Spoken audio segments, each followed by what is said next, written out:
Pesta Rakyat HUT TNI ke-80.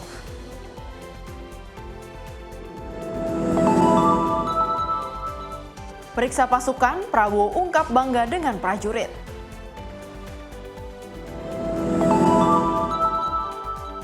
DPR dukung kebijakan satu peta untuk penyelesaian konflik agraria. Bayi baru lahir diduga dibuang di pinggir jalan.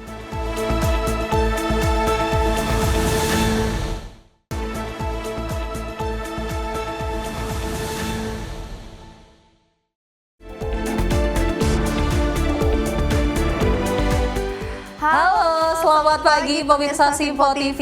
Selamat pagi Cila. Selamat pagi Sally. Bagaimana kabarnya hari ini? Tentunya cerah seperti warna baju kita hari ini. Betul sekali. Dan pemirsa, selain 4 informasi utama tadi, kami akan menghadirkan informasi seputar politik dan juga ekonomi. Selain itu, Menyapa Indonesia Pagi juga akan memberikan informasi seputar peristiwa, baik itu dari Indonesia maupun mancanegara. Bersama saya Priska Priscilla. Dan saya Sally Sregar, ini dia Menyapa Indonesia Pagi selengkapnya.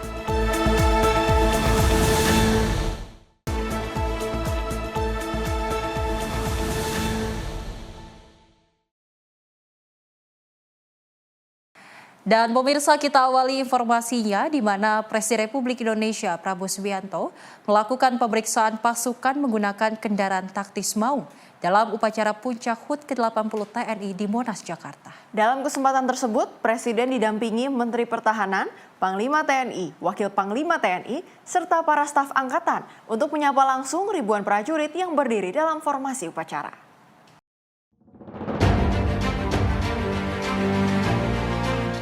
Presiden Republik Indonesia Prabowo Subianto bertindak sebagai inspektur upacara dalam peringatan hari ulang tahun ke-80 Tentara Nasional Indonesia di Monas, Jakarta. Dengan menaiki kendaraan taktis Maung, Presiden Prabowo Subianto melakukan pemeriksaan pasukan, didampingi Menteri Pertahanan Panglima TNI, Wakil Panglima TNI, serta para kepala staf angkatan. Di atas mobil Maung, Presiden Prabowo Subianto menyapa langsung ribuan prajurit yang berdiri dalam formasi hormat, serta seluruh komponen pendukung yang turut terlibat dalam upacara HUT ini. Suasana hikmat terpancar saat Presiden Prabowo menaikkan tindakan pemeriksaan pasukan di tengah deretan pasukan yang berdiri tegap, menyimbolkan kekuatan dan kesetiaan TNI kepada negara. Dalam kesempatan itu, Presiden Prabowo berulang kali menyampaikan rasa bangga dan terima kasih kepada seluruh prajurit atas dedikasi, loyalitas, dan pengabdian tanpa pamrih dalam menjaga kedaulatan NKRI. Momen pemeriksaan pasukan ini menjadi simbol kedekatan antara Presiden sebagai pemimpin tertinggi Angkatan Bersenjata dengan para prajurit di seluruh tanah air yang siap mengabdi demi kejayaan bangsa dan negara. Dari Jakarta, Jihan Nabila, Rona Bayu, Simpo TV melaporkan. Pemirsa, peringatan HUT ke-80 TNI berlangsung hikmat di Monumen Nasional Jakarta. Untuk pertama kalinya, Presiden Prabowo Subianto menjadi inspektur upacara. Beragam atraksi dari prajurit TNI, mulai dari demo udara hingga parade defil, turut memeriahkan peringatan ini. Untuk selengkapnya pemirsa, berikut informasinya untuk Anda.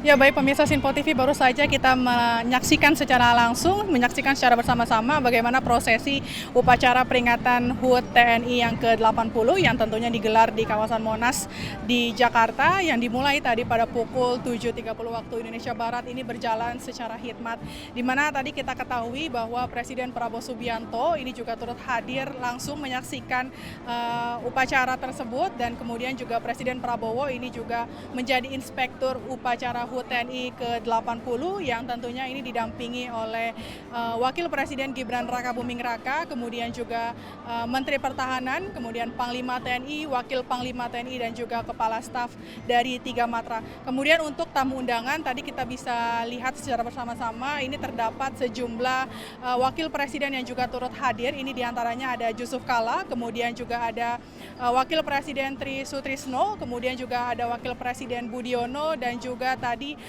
kita juga melihat bahwa ada Wakil Presiden Ma'ruf Amin yang tentunya didampingi dengan sang istri, dan juga selain Wakil Presiden yang juga turut hadir, ini juga ada Ketua DPR RI Puan Maharani, kemudian Ketua MPR RI Ahmad Muzani, dan juga menteri-menteri dari Kabinet Merah Putih juga tampak hadir menyaksikan secara langsung HUT TNI ke-80 ini. Dan memang tahun ini perayaan HUT TNI ke-80 bisa dikatakan ini sangat spesial begitu, karena kan memang Presiden Prabowo Subianto untuk pertama kalinya ini memimpin secara langsung upacara Hari Ulang Tahun Tentara Nasional ke-80. Dan memang kehadiran dari Presiden Prabowo Subianto ini tentunya menjadi momen bersejarah sekaligus meneguhkan komitmen pemerintah dalam memperkuat pertahanan nasional. Dan pemirsa tadi juga bisa saksikan bersama bahwa terdapat atraksi ataupun kemegahan dari parade defile dan juga atraksi demo udara dari TNI Angkatan Udara. Kemudian memang dari kita lihat juga bahwa tadi kita melihat ada pahlawan, keluarga dari pahlawan nasional dan juga keluarga dari pahlawan revolusi, termasuk cucu dari Jenderal Besar Sudirman yang juga tampak hadir. Ini juga disampaikan sebelumnya oleh Kapuspen TNI Maijen TNI Freddy Ardiansyah. Ini mengatakan bahwa TNI mengundang seluruh keluarga para pahlawan dan juga para pahlawan revolusi dan juga cucu besar dari Jenderal Sudirman. Ini sebagai membuktikan sebagai TNI tidak pernah melupakan jasa-jasa dari para pahlawan yang telah berjuang mempertahankan kemerdekaan bangsa. Dan dapat saya sampaikan juga pemirsa, untuk upacara HUT TNI ke-80 ini melibatkan kurang lebih 133.000 personel prajurit TNI dan juga 1.047 alutsista yang turut dipamerkan dalam upacara hari ini. Dan memang untuk alutsista sendiri ini bisa dikatakan ini tadi kita bisa melihat bahwa ada kendaraan tempur milik 3 Matra, kemudian juga ada kapal perang yang juga memang ditampilkan oleh Videotron, dan juga tadi kita melihat ada meriam, kemudian juga ada kapal ataupun pesawat tempur hingga jet tempur yang memang menghiasi langit ibu kota Jakarta. Dan memang tadi salah satu momen yang paling memukau ini memang terjadi saat demo udara dari Angkatan Udara. Ini menampilkan formasi spektakuler, yakni menampilkan formasi angka 80 yang ini artinya menandai usia dari 8 dekade TNI yang terus prima, profesional, dan dicintai oleh rakyat. Untuk tema kali ini memang TNI mengusung TNI Prima, TNI Rakyat untuk Indonesia. Perayaan kali ini menjadi penegasan ataupun momentum bahwa TNI akan terus hadir di tengah rakyat dan menjaga kedaulatan serta memberikan rasa aman dan juga bangga bagi seluruh rakyat Indonesia. Dan tadi kita juga bisa melihat bahwa sejak pagi tadi antusiasme dari para masyarakat yang sudah memadati kawasan Monumen Nasional hingga saat ini memang terus berdatangan begitu. Ini dikarenakan ingin melihat secara langsung parade defile dan juga ingin bersama-sama merayakan peringatan dari puncak HUT TNI ke-80 di kawasan Monas, Jakarta. Dan tentunya untuk perayaan puncak HUT TNI ke-80 tahun ini bukan hanya menjadi ajang kebanggaan, tetapi juga menjadi momentum untuk memperkuat semangat sinergi antara TNI dan juga rakyat menuju Indonesia yang lebih maju dan berdaulat. Dan dari Jakarta, Jihan Nabila dan juga juru kamera Rona Bayu, Sinpo TV melaporkan.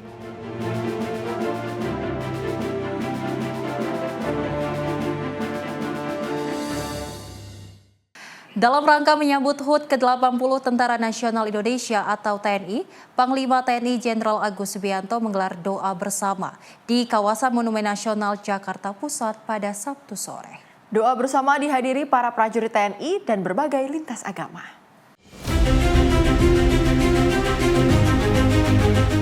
Dengan penuh hikmat, para personel TNI dari berbagai kesatuan serta lintas agama mengikuti doa bersama di Silang Monumen Nasional Jakarta Pusat pada Sabtu sore. Doa bersama ini dalam rangka menyambut HUT ke-80 Tentara Nasional Indonesia atau TNI. Ada sekitar 7.000 peserta diikuti anak yatim yang mengikuti kegiatan doa bersama. Panglima TNI Jenderal Agus Subianto, Kasat Jenderal Maruli Simanjuntak, Kasal TNI Laksamana Muhammad Ali, serta Kasau Marsekal Tony Harjono mengikuti kegiatan doa bersama ini.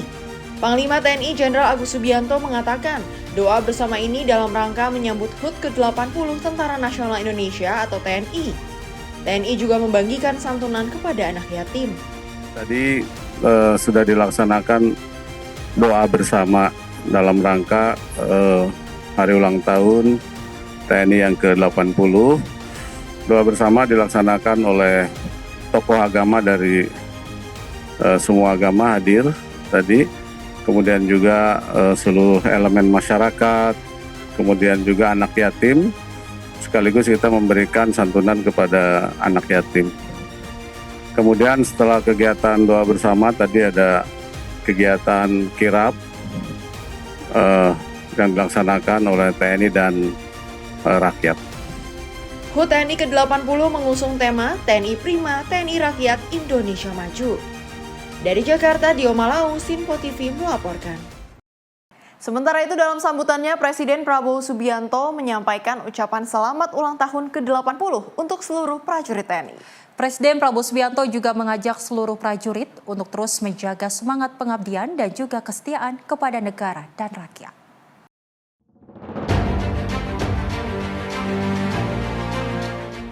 Dalam upacara HUT TNI ke-80 yang berlangsung khidmat di Monumen Nasional, Presiden Prabowo Subianto menyampaikan sambutan perdananya sebagai inspektur upacara.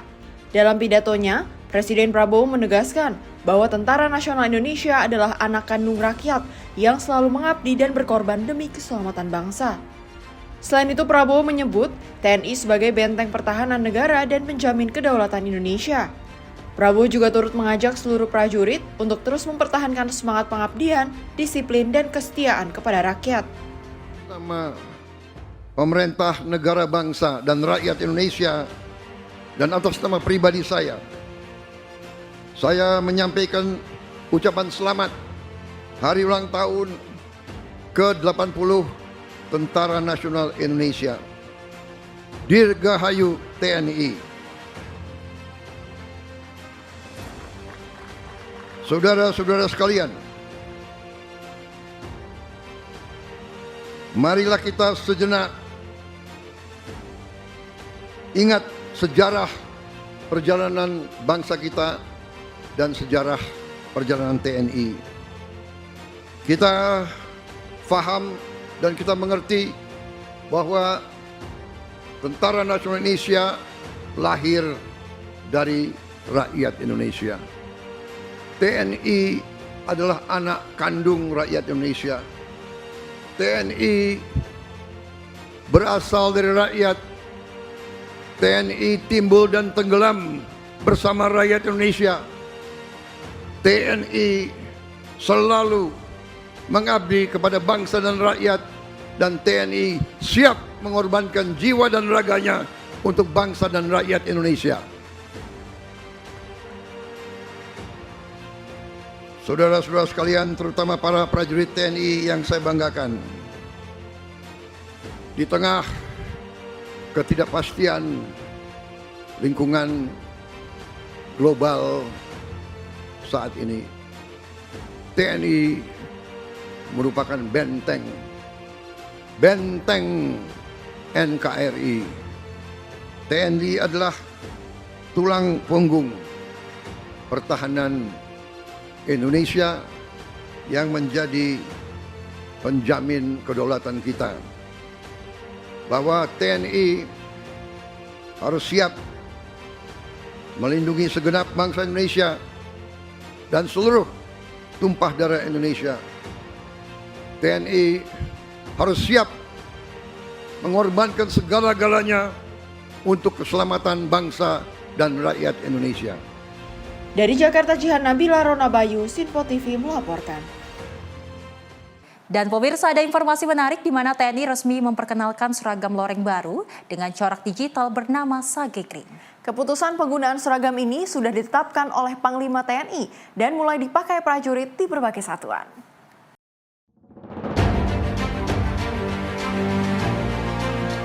Seragam baru TNI dengan warna Sage Green dan corak digital mulai dipakai prajurit saat gladi bersih menjelang puncak perayaan HUT TNI sebagai pengganti PDL lama yang digunakan sebelumnya.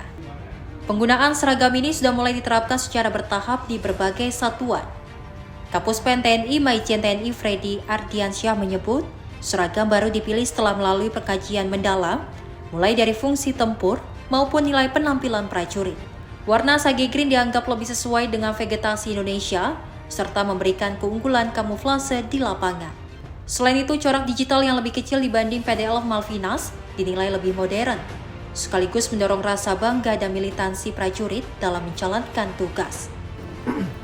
Terkait dengan seragam TNI yang baru ini ya, sudah disampaikan oleh Wakil Panglima TNI beberapa hari yang lalu, dan sudah ada keputusan dari Bapak Panglima tentang penggunaan seragam corak baru, ya, sage dengan warna sage green, ya kan, seperti yang rekan-rekan media lihat di sini dan mungkin lihat di beberapa pasukan dan menggunakan, bahwa prajurit juga menggunakan ya.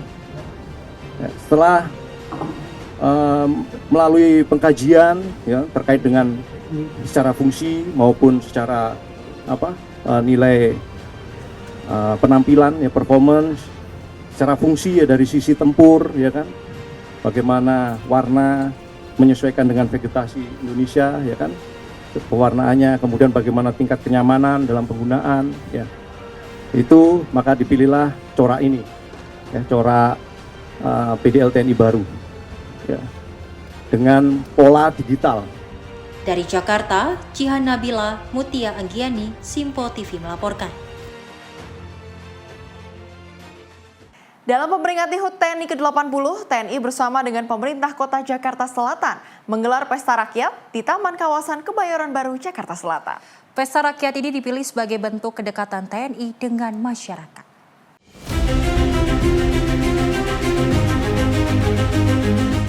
Ratusan warga di berbagai penjuru wilayah Jakarta berantusias sambut peringatan HUT TNI dengan penuh sukacita di salah satu taman kawasan Kebayoran Baru, Jakarta Selatan. Pesta rakyat ini dipilih sebagai bentuk kedekatan TNI dengan masyarakat. Berbagai kegiatan hiburan, pertunjukan, serta kebersamaan warga dengan prajurit TNI menjadikan suasana semakin meriah. Tidak hanya sekedar hiburan dan makan gratis, masyarakat juga bisa ikut untuk menanti hadiah door prize dan menguji keberuntungan hadiah utama 2 sepeda motor. Masyarakat berharap HUT TNI ke-80 tahun ini, TNI semakin profesional, mampu menjaga kedaulatan negara, dan tetap dekat dengan masyarakat. TNI semakin profesional. TNI sebagai penjaga kedaulatan negara, dia bisa lebih dekat dengan masyarakat, dan TNI punya peran untuk menjadikan Indonesia lebih maju. Ini masyarakat bisa antusias begini karena atau karena banyak hadiahnya gitu. Saya kira kedua-duanya ya.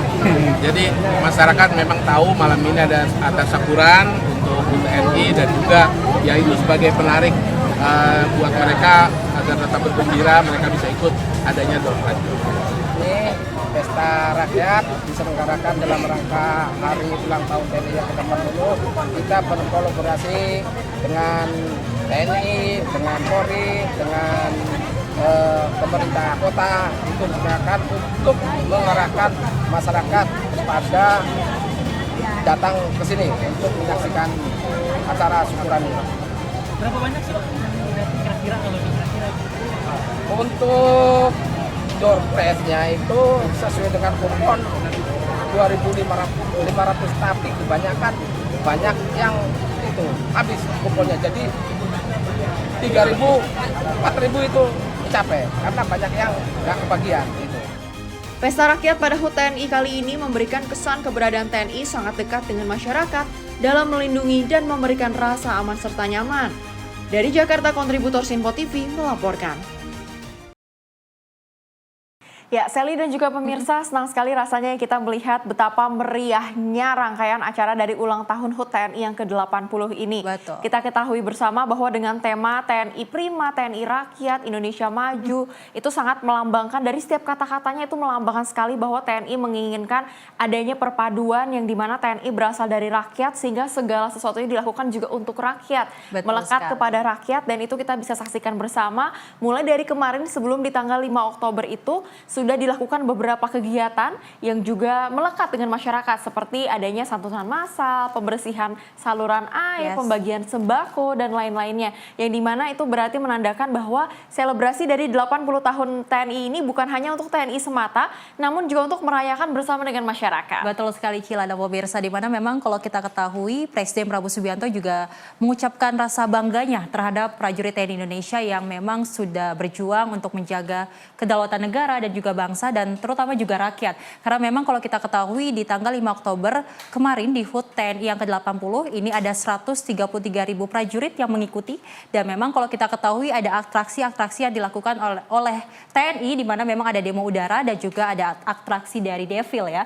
Dan memang kalau kita ketahui tidak hanya dari upacara tersebut saja pemirsa, nantinya juga TNI dan juga pemerintah Kota Jakarta Selatan juga menggelar pesta rakyat yang dimana memang nanti masyarakat bisa melihat bagaimana keseruan dari gelaran tersebut yang memang seperti yang Cila katakan ini diselenggarakan untuk rakyat juga. Pastinya dan tentunya pasti banyak masyarakat yang menantikan. Dari kemarin sudah sangat excited, terlihat sekali kebahagiaannya begitu karena dibagikan pula door prize Sally. Ada 200 sepeda motor, 50 lemari pendingin dan lain sebagainya. Tentunya ini sangat menarik dan sebenarnya kita juga bisa dibilang masih turut merayakan ulang tahun TNI mengingat mereka baru meluncurkan warna barunya Sage Green seperti warna baju kita. Betul sekali. Ya kan, seru sekali ya. Jadi semoga ini benar-benar bisa semakin membuat TNI akrab dan juga dekat dengan masyarakat. Dan pemirsa, kita masih memiliki informasi menarik lainnya. Tetaplah bersama kami di Menyapa Indonesia Pagi.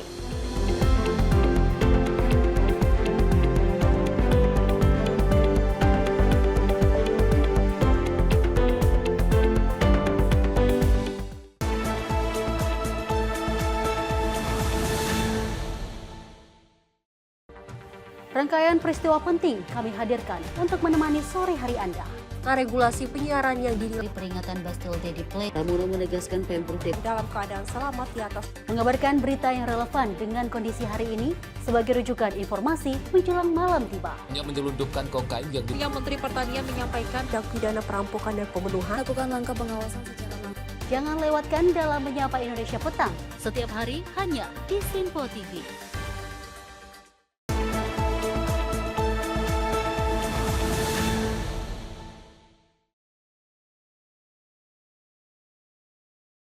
Terima kasih pemirsa Anda masih menyaksikan Menyapa Indonesia Pagi. Informasi kita lanjutkan, di mana setelah vakum hampir 1 tahun, ikon kuliner malam kota Semarang di kawasan Pecinan, Warung Semawis, resmi kembali dibuka pada Sabtu 4 Oktober 2025. Pembukaan Warung Semawis berlangsung meriah dan hangat. Dihadiri Wali Kota Semarang, Agustina Wilujeng, komunitas Pecinan Semarang untuk pariwisata, serta masyarakat yang memenuhi sepanjang gang warung. Kembalinya Warung Semawis tak sekedar menghadirkan kuliner khas dan hiburan budaya, tetapi juga menjadi momentum kebangkitan ekonomi rakyat dan ruang hidup baru bagi UMKM Kota Semarang. Sebanyak 60 tenan kuliner dan pelaku usaha kecil turut meramaikan gelaran ini, menyajikan jajanan khas Semarang, kuliner Nusantara, hingga makanan Tionghoa yang menjadi ciri khas kawasan Pecinan. Kebangkitan Warung Semawis sejalan dengan pesan pemerintah pusat agar daerah menciptakan kegiatan yang menggerakkan ekonomi rakyat. Tak hanya menjadi pusat kuliner, Warung Semawis juga disiapkan menjadi destinasi wisata malam terpadu yang terhubung dengan kawasan Kota Lama. Dalam sambutannya, Agustina menyampaikan rasa syukur dan antusiasme atas kembalinya kegiatan ini. Agustina juga menekankan pentingnya menjaga kawasan ini agar tetap nyaman dan berkelanjutan. Pesan saya satu, supaya kondusivitas dijaga. Yang nomor 2, kebersihan tentu dijaga. Yang ketiga, keamanan pangannya juga dijaga. Karena ini akan menjadi satu area yang bisa menumbuhkan perekonomian kita. Ini sesuai dengan amanahnya Pak Menko Perekonomian waktu itu, buatlah keramaian supaya orang berjualan, supaya orang datang sehingga uangnya berputar dan ekonomi tumbuh. Warung Semawis akan hadir setiap akhir pekan, Jumat hingga Minggu, pukul 18.00 hingga 22.00 waktu Indonesia Barat, dengan konsep penataan kawasan yang lebih rapi dan ramah pengunjung. Pemerintah Kota Semarang bersama komunitas lokal berkomitmen menjaga kebersihan, kenyamanan, dan keamanan pangan demi menciptakan pengalaman wisata yang menyenangkan. Agustina menyampaikan harapannya agar warung Semawis menjadi penggerak ekonomi rakyat dan kebanggaan warga kota Semarang. Tim redaksi Simpo TV melaporkan.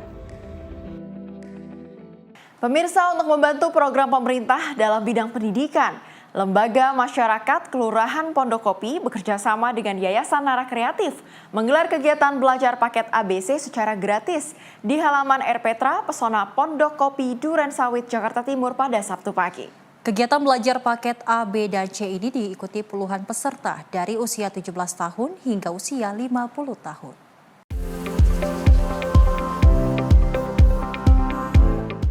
Pembukaan kegiatan belajar kejar paket A, B, C digelar di halaman RPtra Pesona Pondokopi Durensawit, Jakarta Timur.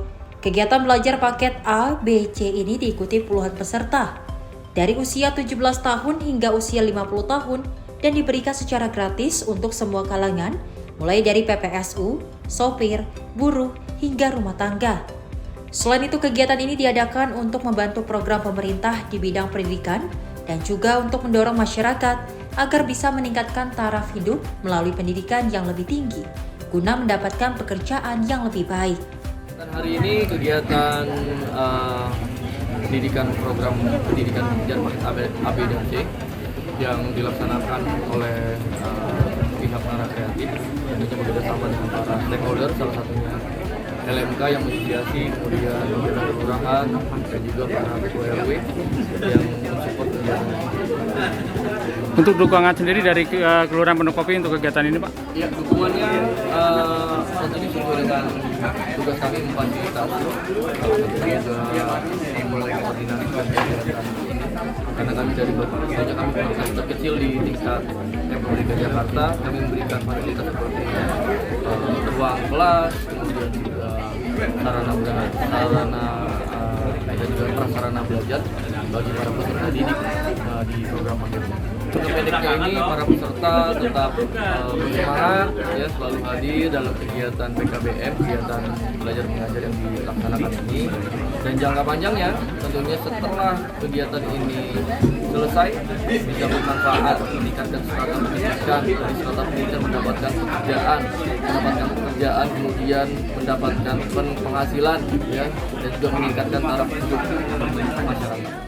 Ini akan merupakan bagian daripada pelayanan untuk memberdayakan warga, dan ini adalah merupakan akses pendidikan yang tidak pernah terjadi yang tidak pernah dilakukan di kota, dan mudah-mudahan bermanfaat karena tidak saja A tetapi ada B dan C yang ini setingkat dengan SLTP, setingkat dengan A.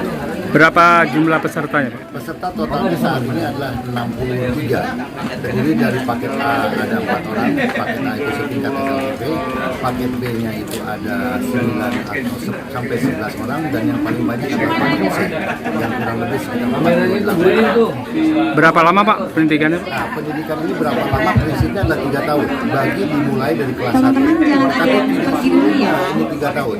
Ada yang 1 tahun, ada yang 2 tahun, ada yang 3 tahun. Ada yang 1 tahun, 2 tahun. Bila mereka sudah memiliki ijazah, bila sudah memiliki rapot. Bila sudah memiliki rapot sampai kelas 2, maka tinggal melanjutkan 1 tahun lagi. Jadi tidak dikurangkan dari karena kita sesuai dengan pendidikan yang sudah didapat.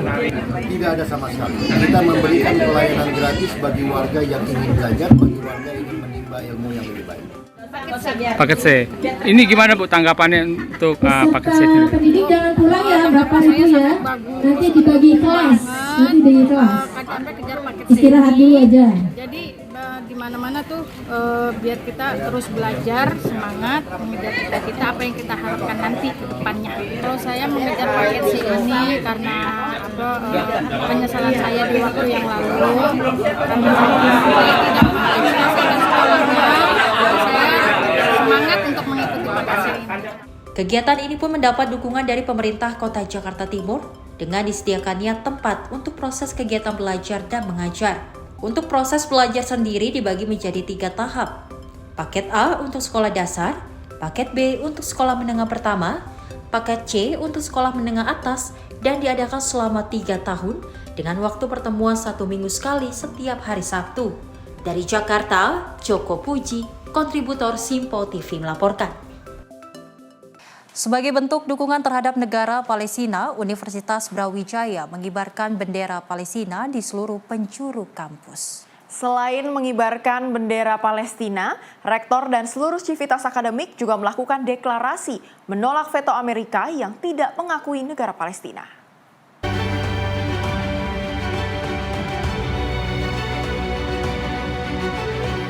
Suasana lain tampak di dalam kampus Universitas Brawijaya Malang. Bendera Palestina berkibar bersanding dengan sang saka merah putih di seluruh penjuru kampus. Tak hanya di gedung rektorat, bahkan di seluruh jalan dalam kampus juga berkibar bendera negara yang sedang dijajah Israel itu. Jumat siang, Rektor Universitas Brawijaya dan seluruh sivitas akademik juga melakukan deklarasi mendukung negara Palestina. Mereka juga menolak veto Amerika yang mengingkari adanya negara Palestina. Selain deklarasi, Universitas Brawijaya juga memberikan beasiswa bagi mahasiswa asal Palestina. Beberapa waktu lalu, Universitas Brawijaya juga mengirim tenaga medis dan bantuan obat-obatan ke Gaza, Palestina. Ya, pertama kita mendukung negara-negara yang kemarin sudah mendukung kemerdekaan Palestina. Dan kita juga menyuarakan kepada seluruh umat manusia untuk mendukung, dan termasuk juga kita menyuarakan kepada Amerika Serikat agar tidak menggunakan hak vetonya. Sehingga dengan demikian secara formal Palestina akan merdeka diakui secara formal oleh PBB. Selain deklarasi, langkah konkretnya dari Brawijaya sendiri apa Pak? Banyak hal ya, tentu apa-apa yang kita bisa lakukan ya secara deklarasi, secara diplomasi kita lakukan, termasuk juga bantuan dan juga memberikan beasiswa kepada sebagian kecil tentu teman-teman dari Palestina. Langkah universitas ini disambut baik mahasiswa. Mereka mengaku senang kampus mereka bisa mengambil peran dalam dunia internasional. Tentu rasanya sangat senang sekali karena merupakan bentuk dukungan juga dari Universitas Brawijaya khususnya untuk Palestina, yang merupakan ini adalah hal baik untuk kedepannya karena sebagai bentuk kita mewadahi akan adanya kebebasan bagi Palestina. Bentuk dukungan kamu sebagai mahasiswa apa? Bentuk dukungan seperti apa sebagai mahasiswa? Baik, bentuk dukungan saya yaitu tentunya saya juga turut memasifkan terkait adanya Free Palestina ini kepada sosial media, karena dengan sosial media tersebut saya percaya bahwasannya tingkat kegencarannya ini akan sangat luas. Pengibaran bendera Palestina ini akan dilakukan hingga Palestina merdeka dari jajahan Israel. Dari Malang, Abi Abiza, kontributor Info TV melaporkan. Sementara itu, dari Dinas Tenaga Kerja, Transmigrasi, dan Energi Provinsi Jakarta menggelar pelatihan kerja di bidang pengelasan di halaman kantor Kelurahan Pondokopi, Durensawit, Jakarta Timur pada Jumat pagi. Pelatihan ini diikuti 10 peserta dari masyarakat yang mempunyai KTP DKI Jakarta selama 20 hari tanpa dipungut biaya.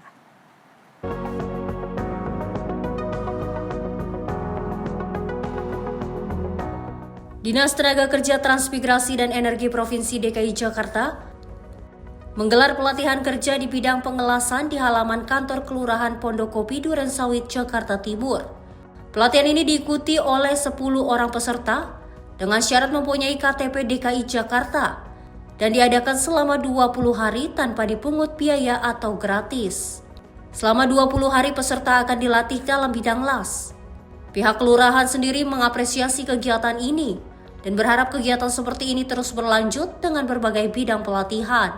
Kegiatan ini adalah kegiatan praktek kelas ya, latihan las, yang mana ada 10 pesertanya dari warga Kelurahan Pondokopi. Kegiatan ini jalan waktunya 20 hari kerja. Pelatihan ini digelar selama 20 hari dengan berbagai teknik pengelasan, dan nantinya setelah ini para peserta dapat disalurkan melalui cover yang digelar Pemprov DKI Jakarta. Jadi pelatihan ini adalah pelatihan jenis modal MTU atau Mobile Training Unit dari Disnaker Transmi, yang dalam ini adalah kami dari PPKD Jakarta Timur.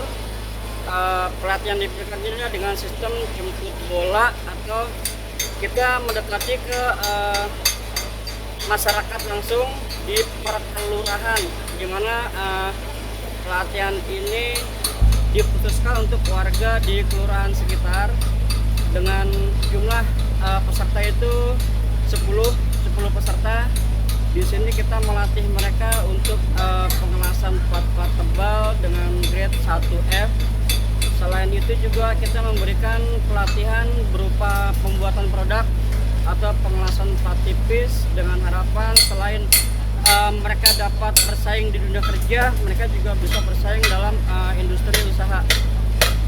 Peserta pengelasan ini sangat terbantu dengan kegiatan seperti ini. Selain mendapat pembelajaran pengelasan, juga mendapat pengalaman yang baru.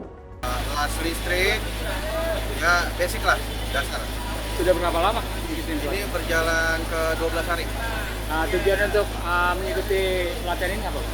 Ya, biar ada bakat lain. Tadinya nggak tahu ada. Dari awal, kalian tahu di sini semua. Nah, dengan pelatihan ini apa tanggapan abang sebagai peserta? Bagus sih ya buat masyarakat lah. Jadi kayak masyarakat yang belum dapat kerjaan bisa bisa menyalurkan bakat yang belum diasah. Selain pelatihan ini, abang udah pernah mengikuti pelatihan apa?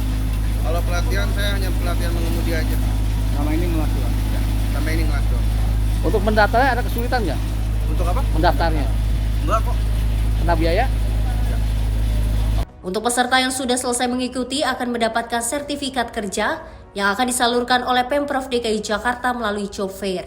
Diharapkan dengan kegiatan pelatihan seperti ini, masyarakat mendapatkan titel dan ilmu yang bermanfaat agar dapat bersaing di dunia pekerjaan. Dari Jakarta, Joko Puji, kontributor Sinpo TV melaporkan.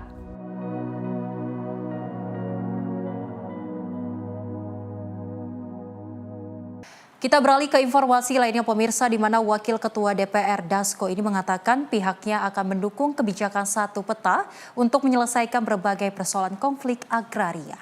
Menurutnya hal ini dilakukan agar tidak ada tumpang tindih antar kementerian hingga banyak kepentingan. Persoalan agraria hingga kini menjadi sebuah perihal yang melibatkan konflik di masyarakat luas. Pasalnya, beberapa kasus salah satunya tumpang tindih kebijakan antar kementerian serta banyaknya kepentingan. Oleh karena itu, dalam menyelesaikan hal tersebut, Wakil Ketua DPR, Dasko, mendukung penuh kebijakan satu peta yang menjadi usulan dari Koalisi Nasional Reforma Agraria. Selain pembentukan pansus untuk penyelesaian konflik, DPR juga akan mendorong kepada pemerintah agar dapat membentuk Badan Nasional Penyelesaian Konflik Agraria. Ya, ini teman-teman dari Koalisi Reforma Agraria ini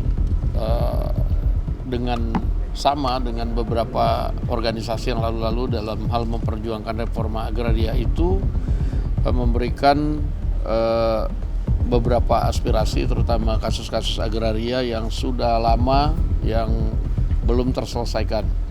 Nah, sehingga kemudian selain memang DPR itu sudah membentuk pansus penyelesaian reforma agraria, DPR juga sudah sepakat kemarin bahwa kita akan sama-sama mendorong pemerintah untuk membentuk badan penyelesaian reformasi agraria. Nah, sehingga permasalahan-permasalahan yang timbul yang sekian lama itu bisa diselesaikan sesuai dengan semangat Presiden Prabowo Subianto untuk kemudian menuntaskan masalah-masalah yang terutama berkaitan dengan kepentingan masyarakat. Demikian. Dalam kesempatan yang sama, Komando Koalisi Nasional Reforma Agraria, Wahidah Baharudin mengapresiasi langkah DPR yang telah membentuk Pansus Penyelesaian Konflik Agraria. Dirinya berharap keluhan dari pihaknya dapat disampaikan ke Presiden Prabowo Subianto melalui DPR. Ya, kami mengapresiasi apa yang sudah dilakukan teman-teman di DPR yang kemudian ada hari ini alhamdulillah sudah terbentuk satu pansus ya, dan kami berharap memang bahwa melalui pansus ini bisa menyelesaikan hal-hal yang sangat urgent yang sekarang ini yang dihadapi teman-teman petani. Ada beberapa konflik yang kemudian juga di situ ada penyerangan secara fisik terhadap petani, kemudian ada juga kriminalisasi. Dan tadi juga ya, kita berharap bahwa karena kami tadi menyerahkan draft ke DPR, kami berharap bahwa insya Allah draft ini bisa disampaikan kepada Bapak Presiden, insya Allah. Saya Wahidah Baharudin, Pak, Ketua Umum Solidaritas Rakyat Mandiri Indonesia sekaligus Komando Nasional Reforma Agraria. Dari Jakarta, Fahrizal Dafkarisiano, Sinpo TV melaporkan. Pemirsa, naik 1,19%. Indeks masyarakat digital Indonesia capai 44,53%. Hasil ini pemirsa menandakan peningkatan transformasi digital dan semakin mahirnya masyarakat Indonesia dalam menggunakan teknologi berbasis digital. Catatan ini merupakan hasil dari pengukuran Indeks Masyarakat Digital Indonesia atau IMDI tahun 2025 yang dilakukan Badan Pengembangan Sumber Daya Manusia Kementerian Komdij. Ada 4 pilar atau aspek yang menjadi tolak ukur dalam survei IMDI tahun ini, yaitu infrastruktur dan ekosistem, keterampilan digital, pemberdayaan masyarakat, dan pekerjaan. Pada tahun 2025, Indeks Masyarakat Digital Indonesia mencapai 44,53%. Hasil ini mengalami kenaikan sebesar 1,19% dibanding tahun sebelumnya. Pengukuran IMDI dilakukan pada bulan Juli hingga Agustus dengan melibatkan lebih dari 18.000 responden individu dan 11.000 responden dari sektor industri dengan cakupan 38 provinsi dan 514 kabupaten dan kota. Dalam IMDI 2025, 3 provinsi yaitu DKI Jakarta, Bangka Belitung, dan Jawa Barat meraih skor tertinggi Indeks Masyarakat Digital Indonesia dengan skor di atas 50%. Sementara itu, kota dan kabupaten pemerintah Kota Bandung memimpin skor tertinggi di wilayah Barat, diikuti oleh Malang dan Jakarta Barat. Wilayah tengah diisi oleh Bontang, Hulu Sungai Tengah, dan Tarakan. Sementara itu di timur ada Kabupaten Maluku Tengah, Kota Ternate, dan Kabupaten Sorong. Kenaikan data digitalisasi ini diharapkan juga dapat mendorong perekonomian masyarakat yang semakin berkembang dan kreatif. Jadi ini menjadikan kita semua bahwa digitalisasi juga berpengaruh besar terhadap bagaimana kita membangun perekonomian kita dan juga kepatuhan kita terhadap rakyat di daerah. Tadi yang sudah kita lihat diluncurkan adalah IMDI atau Indeks Masyarakat Digital Indonesia 2025.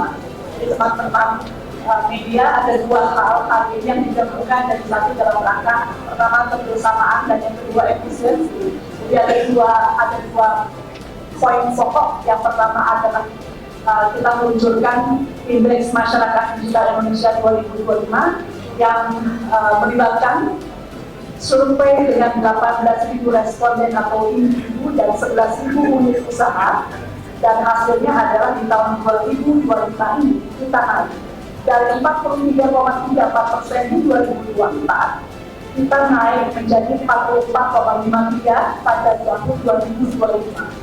Dan Innovation Hub yang nanti kita akan menunjukkan bersama-sama, tujuannya adalah bagaimana kita bisa menaikkan indeks masyarakat digital di Indonesia di tahun 2026. Ya, sebenarnya ada 4 pilar yang diukur mencerminkan bagaimana infrastruktur, bagaimana literasi digital di masyarakat, kemudian bagaimana impact-nya pada pekerjaan, demikian juga dalam pemanfaatannya. Nah, dari hasil pengukuran ini tentunya ada pergeseran dari tahun-tahun sebelumnya, khususnya terkait dengan siapa yang memiliki nilai tertinggi, kurang lebih demikian. Tak hanya sektor industri, keuntungan pemerataan digitalisasi ini juga dirasakan pemerintah. Berkat adanya digitalisasi ini membuat banyak program pemerintah terbantu seperti yang dirasakan pemerintah Kota Malang. Signifikan ya.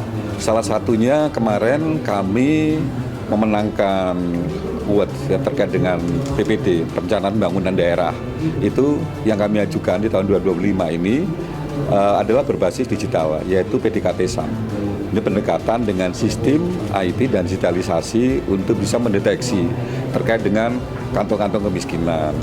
Kita karena itu adalah berbasis by need, kemudian tentu juga dengan berbagai macam keinginan masyarakat Kota Malang, akhirnya tujuannya ini dengan digitalisasi itu lebih detail dan menuju titik-titik yang untuk kita beri bantuan itu lebih nyata di lapangan. Berbantuan untuk rumah tidak layak huni, kemudian juga kemarin juga terkait dengan bagaimana kita pada saat masuk penerimaan siswa baru, kita juga berbasis dengan PDKT SAM. Jadi kita jelas-jelas dengan basis digital ini membantu pemerintah Kota Malang untuk bisa merealisasikan, terutama visi misi saya, ada dasar bakti unggulan saya, kita terbantu benar. Pemerataan digitalisasi di segala sektor diharapkan dapat meningkat pada IMDI 2026 nanti. Dari Jakarta, tim Sinpo TV melaporkan. Tentunya ini adalah salah satu bentuk dari masa pemerintahan Presiden Prabowo Subianto ya, Sally dan juga pemirsa, di mana kita ketahui bersama bahwa penilaian dari literasi masyarakat dalam berdigitalisasi ini sudah dilakukan sejak tahun 2022 dan tersebar di 514 kabupaten kota di seluruh provinsi yang ada di Indonesia, di mana ini sebenarnya menunjukkan kepedulian dari pemerintah untuk mengetahui kira-kira masyarakat ini sebenarnya sudahkah optimal, sudahkah dengan benar begitu memahami apa yang sebenarnya mereka gunakan dalam gadget mereka. Betul, memang kalau kita ketahui berdasarkan informasi di mana memang ada 3 provinsi yang memiliki indeks masyarakat digital yang tinggi, di mana ada Provinsi DKI Jakarta, yang kedua ada Bangka Belitung, dan yang ketiga ada Jawa Barat.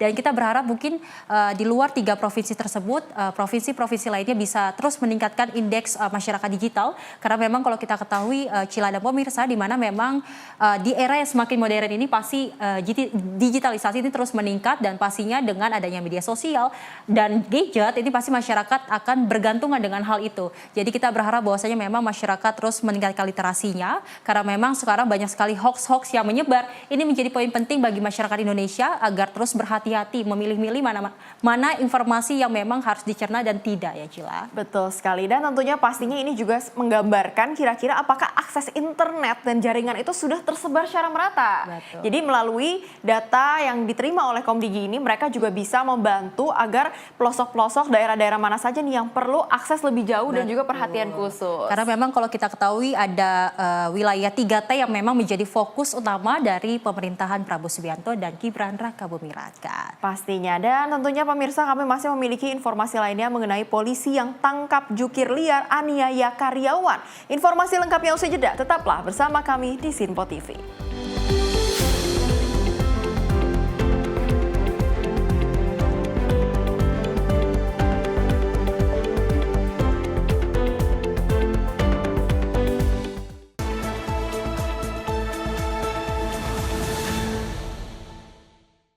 Apa saja peristiwa terhangatnya akan menemani Anda di waktu istirahat siang? Penting dengan Perdana Menteri Malaysia Anwar Ibrahim. Polisi menyita barang bukti satu dan beroperasi di Terminal 1B. Ia menyebut GBN bukan sekedar pameran. Beragam isu dan kejadian yang sedang menjadi sorotan kami sajikan secara aktual dan terpilih. Dan Wakil Ketua DPR RI Dasko. Ke masyarakat. Sebelumnya sebuah portal secara serentak. Jangan lewatkan Menyapa Indonesia Siang setiap Senin hingga Jumat hanya di Sinpo TV.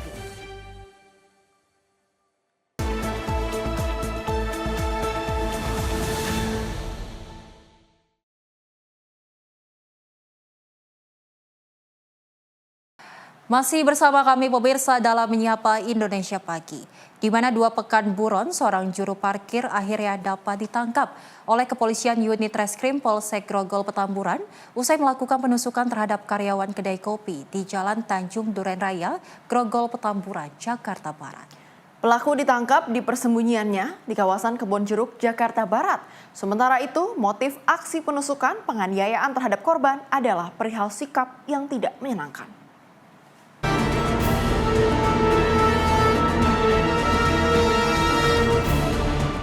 Kamera pengintai CCTV ini merekam aksi keributan antara seorang juru parkir dengan seorang karyawan kedai kopi di area parkir kendaraan sepeda motor di Jalan Tanjung Duren Raya, Grogol Petamburan, Jakarta Barat.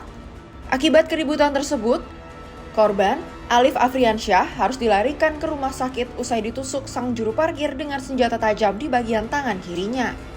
Setelah sempat berpindah-pindah tempat selama 2 pekan buron, akhirnya pelaku, Bagas Waleni, dapat dibekuk kepolisian unit Reskrim Polsek Grogol Petamburan di persembunyiannya di kawasan Kebonjeruk, Jakarta Barat. Sementara itu, hasil pemeriksaan terhadap pelaku, aksi penganiayaan terhadap korban tersebut dipicu lantaran pelaku yang juga merupakan seorang residivis dengan kasus yang sama di tahun 2016 itu tersulut emosi saat istrinya yang tengah mengisi daya ponsel tiba-tiba dicabut korban di area kedai kopi. Hingga pelaku yang bersamaan berada di lokasi kejadian seketika terlibat keributan dengan korban. Bermula dari istri pelaku yang cas HP dan ketika waktu mengecas HP, korban sempat mencabut cas HP tersebut hingga membuat istrinya marah-marah. Kemudian karena istrinya marah, maka dari itu pelaku langsung menyerang korban. Pelaku langsung melarikan diri berpindah-pindah, sempat ke rumah sepupunya dan omnya, dan kemarin kita berhasil menangkapnya di daerah Kebun Jeruk. Kondisi korban luka di area tangan kiri, kemudian posisinya luka sobek, ada terdapat beberapa jahitan. Untuk pelaku sendiri menggunakan pisau ya untuk alat tajam dan menganiaya korban. Jadi pelaku ini merupakan residivis ya. Sebelumnya sudah pernah ditangkap dan divonis di tahun 2016. Termasuk sama dengan kasus seperti ini, penganiayaan juga, perkelahian. Atas perbuatannya, kini pelaku dijerat dengan pasal 351 KUHP tentang penganiayaan dengan ancaman hukuman 5 tahun penjara. Dari Jakarta, kontributor Simpo TV melaporkan.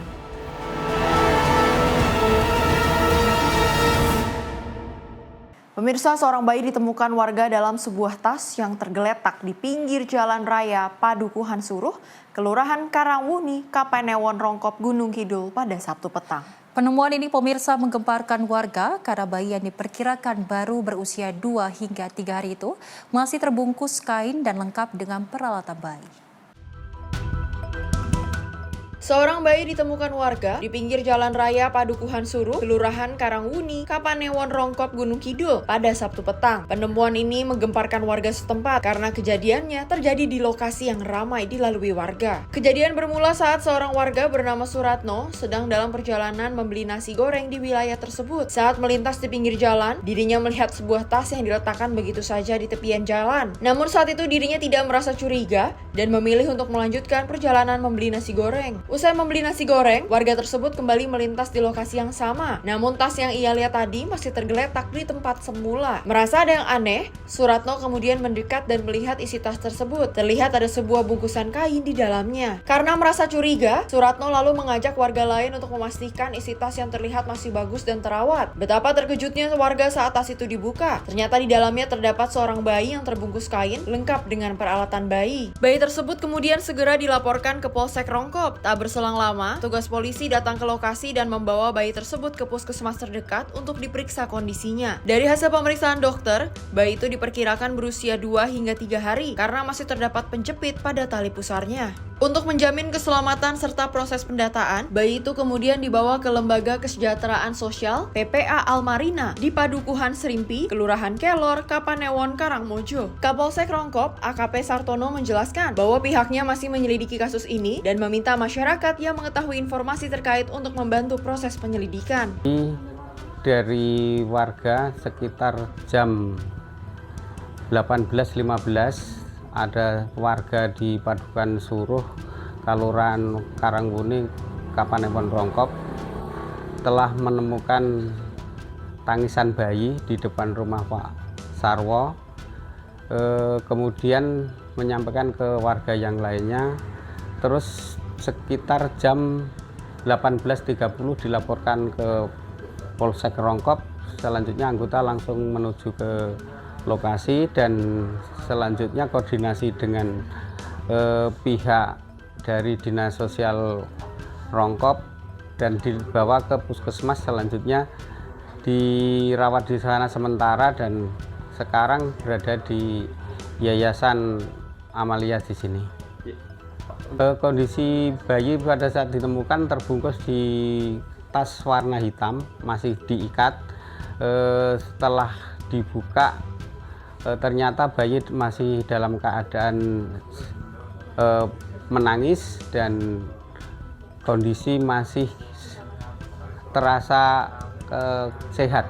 Sementara itu, Tenaga Kesejahteraan Sosial Kecamatan atau TKSK Rongkop, Ika Pusbandari, menyebutkan bahwa bayi tersebut akan mendapatkan perawatan dan pendampingan di LKS PPA Almarina sambil menunggu keputusan lebih lanjut dari Dinas Sosial. Pertama kali kami berkoordinasi dengan kepolisian, kemudian juga dengan pemerintah kelurahan dan juga dengan Dinas Sosial.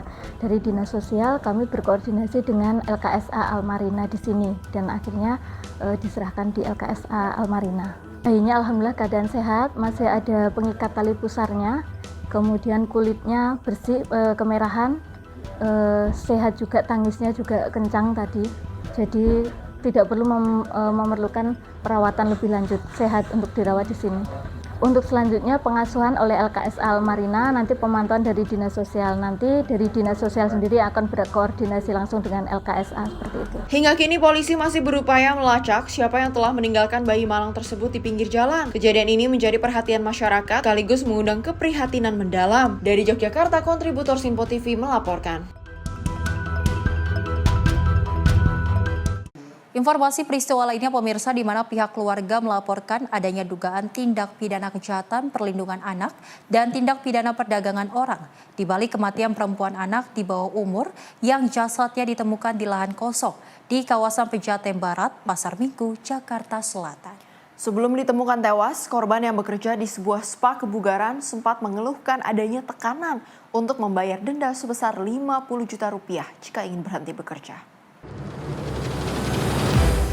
Keluarga RTA, anak perempuan di bawah umur yang ditemukan tewas di sebuah lahan kosong di Jalan Hajah Tuti Alawiyah, Pejaten Barat, Pasar Minggu, Jakarta Selatan, menempuh upaya hukum terkait kematian korban. Pada Jumat malam, kakak korban melapor ke Polres Metro Jakarta Selatan atas dugaan tindak pidana kejahatan perlindungan anak dan tindak pidana perdagangan orang di balik kematian adiknya. Korban yang baru berusia 14 tahun diketahui bekerja di sebuah spa kebugaran yang berada tak jauh dari lokasi jasadnya ditemukan. Beberapa jam sebelum ditemukan tewas, korban sempat berkomunikasi dengan pelapor melalui pesan chat terkait keinginannya untuk pulang ke rumahnya di Indramayu, Jawa Barat. Namun niat korban terhalang oleh peraturan denda dari tempatnya bekerja berupa uang jaminan sebesar 50 juta rupiah lantaran masa kerjanya belum sampai setahun. Korban semakin tidak betah dan tertekan lantaran gaji yang sebelumnya sebesar 5 juta rupiah saat bekerja di Bali tiba-tiba turun drastis menjadi 1 juta rupiah saat dipindahkan ke Jakarta. Korban sendiri baru 2 bulan bekerja setelah mendapatkan informasi lowongan dari media sosial. Pihak keluarga mempertanyakan peraturan denda sebesar 50 juta rupiah dan menuntut pertanggungjawaban dari tempat korban bekerja. Semasa hidup, korban dikenal sebagai sosok yang mandiri dan kerap membantu tetangga.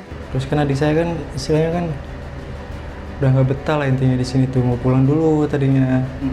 Cuma dari pihak Deltanya mungkin ngancam kalau belum 1 tahun membayar dendanya 50 juta. Iya. Terus saya kan di situ menerangkan itu peraturan dari pemerintah apa bukan, kan nggak mungkin kalau dari pemerintah kan. Adik saya menjawabnya ya nggak tahu tuh, dia juga pusing katanya. Kenapa jadi kayak gini gitu kan. Intinya dia udah nggak betah. Terus keduanya gak sesuai sama perjanjian di Bali lah intinya. Dia bilang ke kakaknya katanya dapat dari TikTok kerjaan awalnya tuh. Terus selama 2 bulan atau 3 bulan dia nggak pegang HP. Antara September atau Oktober baru dia ngabarin. Dia udah di Bali katanya, udah kerja. Dia baru bisa pegang HP katanya.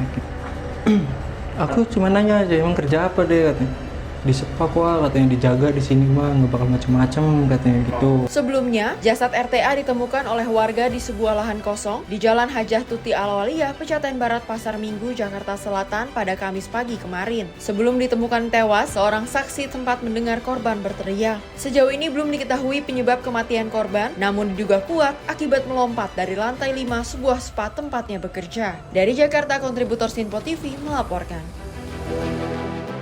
Pemirsa, Presiden Republik Indonesia Prabowo Subianto meminta Tentara Nasional Indonesia atau TNI untuk selalu merespon cepat setiap persoalan bangsa. Pesan tersebut pemirsa ini menjadi arahan utama di saat peringatan HUT ke-80 TNI kemarin yang diperingati di tanggal 5 Oktober 2025.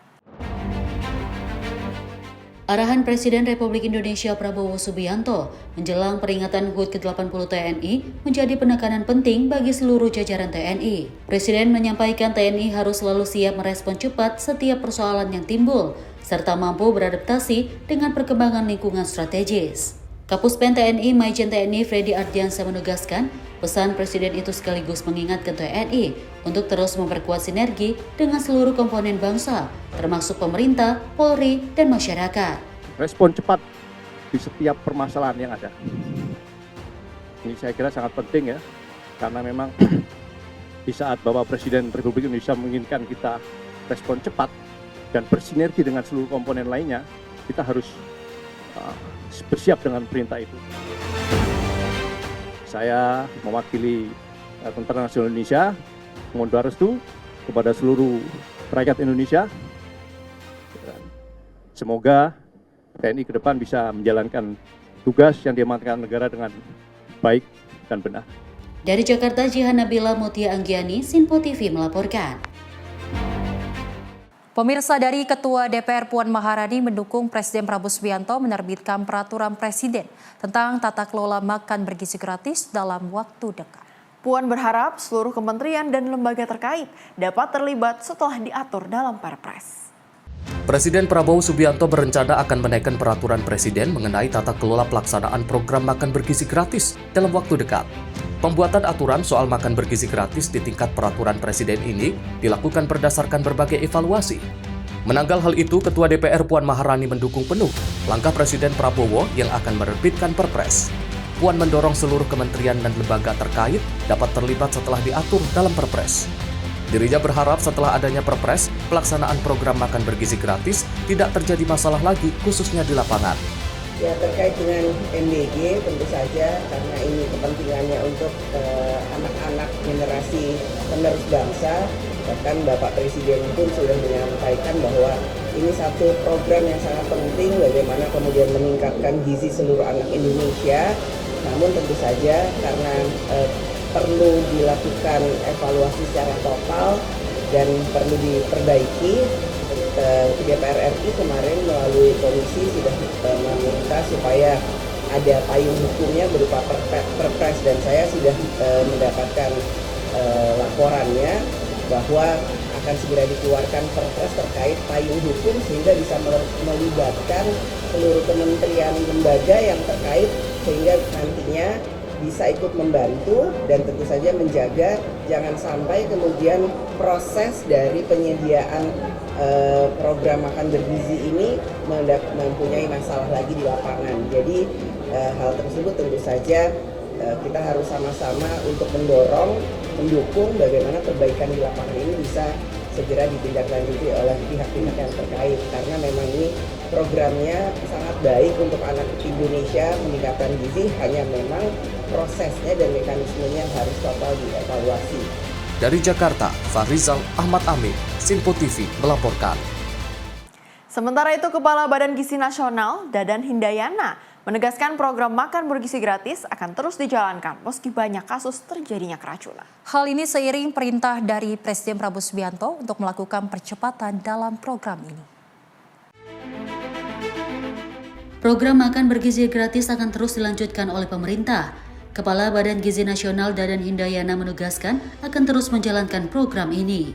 Dadan juga meminta kepada SPPG untuk melakukan pendekatan kepada para orang tua untuk mengembalikan kepercayaan untuk anak-anak kembali dapat menyantap makanan bergizi gratis di sekolah. Terkait dengan kegiatan MBG, saya tetap diperintahkan oleh Pak Presiden untuk melakukan percepatan karena banyak anak, banyak orang tua yang menantikan terkait kapan menerima makan bergizi gratis. Di luar perintah itu saya tetap melaksanakan kecuali nanti Pak Presiden mengeluarkan perintah lain. Terima kasih. Nah, kemudian untuk SPPG yang bermasalah untuk sementara ini kita stop dulu ya karena satu kan ada kejadian yang memang harus dianalisis, diinvestigasi sehingga kita akan tahu sebetulnya apa yang terjadi di tempat tersebut. Sekaligus juga kita merupakan aspek kehati-hatian karena ketika kita sudah melakukan kegiatan dan ada masalah, biasanya akan ada datang runtutannya ya, seperti contoh yang sudah saya contohkan di NTT ya. Jadi ada satu kejadian di NTT, di satu SMP itu kita stop begitu ada kejadian dan 10 hari kemudian ternyata di SMP itu mengalami keracunan yang bukan dari MBG. Ini salah satu aspek untuk kehati-hatian terkait dengan hal tersebut. Pihaknya juga menambahkan bagi daerah yang telah menyatakan kasus ini sebagai kejadian luar biasa untuk mengklaim biaya tersebut kepada asuransi. Dari Jakarta, Dio Malawu, Sinpo TV melaporkan. Pemirsa, dari Menteri Kesehatan Budi Gunadi Sadikin bersama Menko Bidang Pangan, Kepala MBG, dan sejumlah kementerian terkait menggelar konferensi pers di Kementerian Kesehatan Jakarta. Dalam konferensi tersebut, pemerintah menegaskan penanggulangan kejadian luar biasa atau KLB keracunan pangan menjadi program prioritas MBG yang terintegrasi dari tingkat puskesmas hingga kementerian.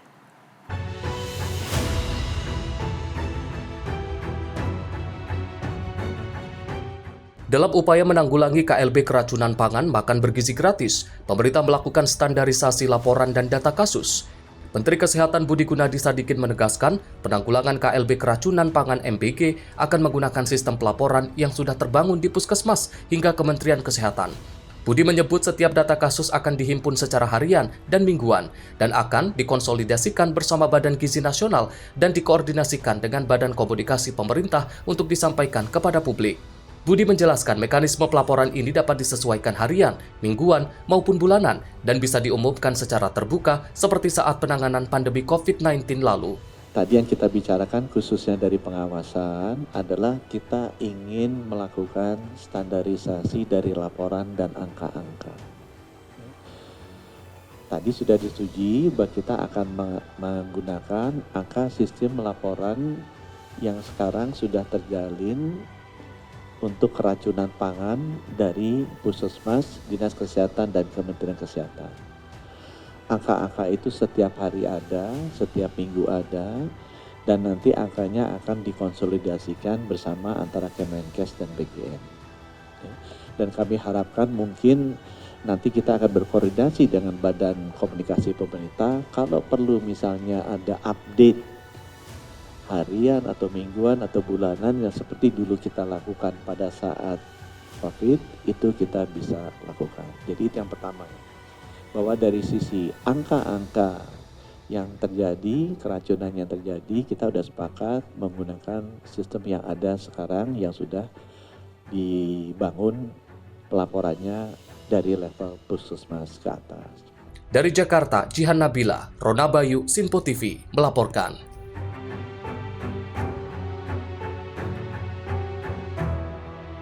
Pemirsa, informasi menarik lainnya akan kami hadirkan usai jeda. Tetap bersama kami di Menyapa Indonesia Pagi.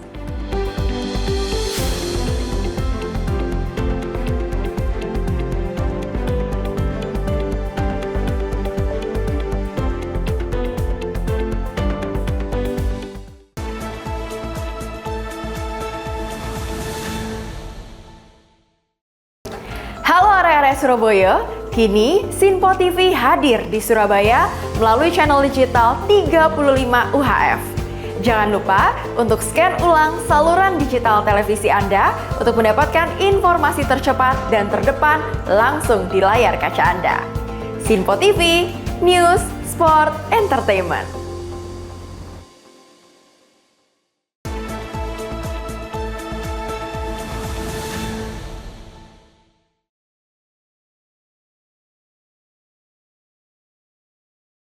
Terima kasih pemirsa, Anda masih bersama kami di Menyapa Indonesia Pagi.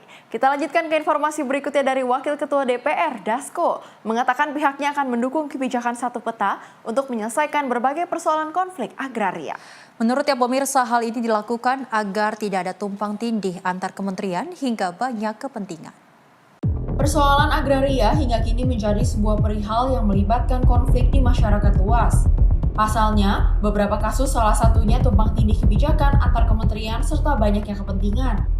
Oleh karena itu, dalam menyelesaikan hal tersebut, Wakil Ketua DPR, Dasko, mendukung penuh kebijakan satu peta yang menjadi usulan dari Koalisi Nasional Reforma Agraria. Selain pembentukan pansus untuk penyelesaian konflik, DPR juga akan mendorong kepada pemerintah agar dapat membentuk Badan Nasional Penyelesaian Konflik Agraria. Ya, ini teman-teman dari Koalisi Reforma Agraria ini dengan beberapa organisasi yang lalu-lalu dalam hal memperjuangkan reforma agraria itu memberikan beberapa aspirasi, terutama kasus-kasus agraria yang sudah lama yang belum terselesaikan.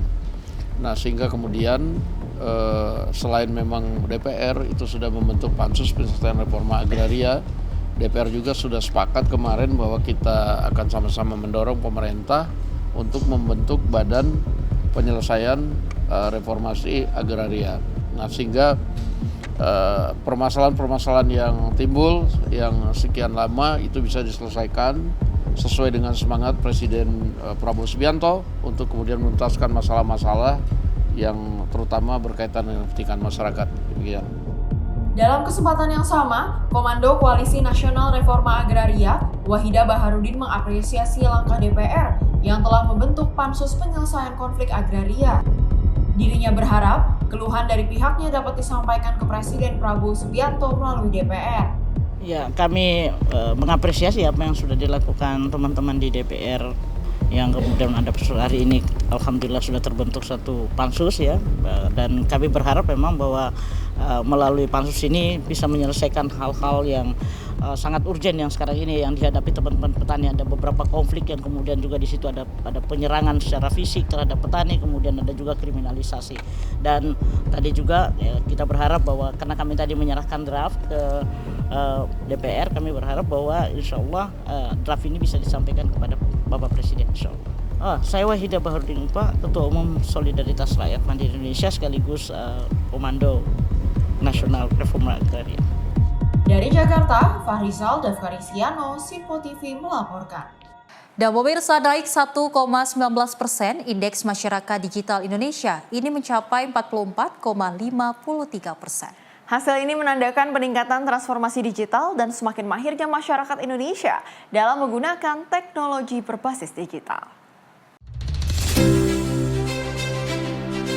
Catatan ini merupakan hasil dari pengukuran Indeks Masyarakat Digital Indonesia atau IMDI tahun 2025 yang dilakukan Badan Pengembangan Sumber Daya Manusia Kementerian Komdij.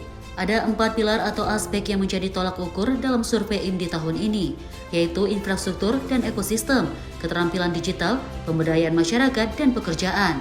Pada tahun 2025, Indeks Masyarakat Digital Indonesia mencapai 44,53%. Hasil ini mengalami kenaikan sebesar 1,19% dibanding tahun sebelumnya. Pengukuran IMDI dilakukan pada bulan Juli hingga Agustus dengan melibatkan lebih dari 18.000 responden individu dan 11.000 responden dari sektor industri dengan cakupan 38 provinsi dan 514 kabupaten dan kota. Dalam IMDI 2025, 3 provinsi yaitu DKI Jakarta, Bangka Belitung, dan Jawa Barat meraih skor tertinggi Indeks Masyarakat Digital Indonesia dengan skor di atas 50%. Sementara itu, kota dan kabupaten pemerintah Kota Bandung memimpin skor tertinggi di wilayah Barat, diikuti oleh Malang dan Jakarta Barat. Wilayah tengah diisi oleh Bontang, Hulu Sungai Tengah, dan Tarakan.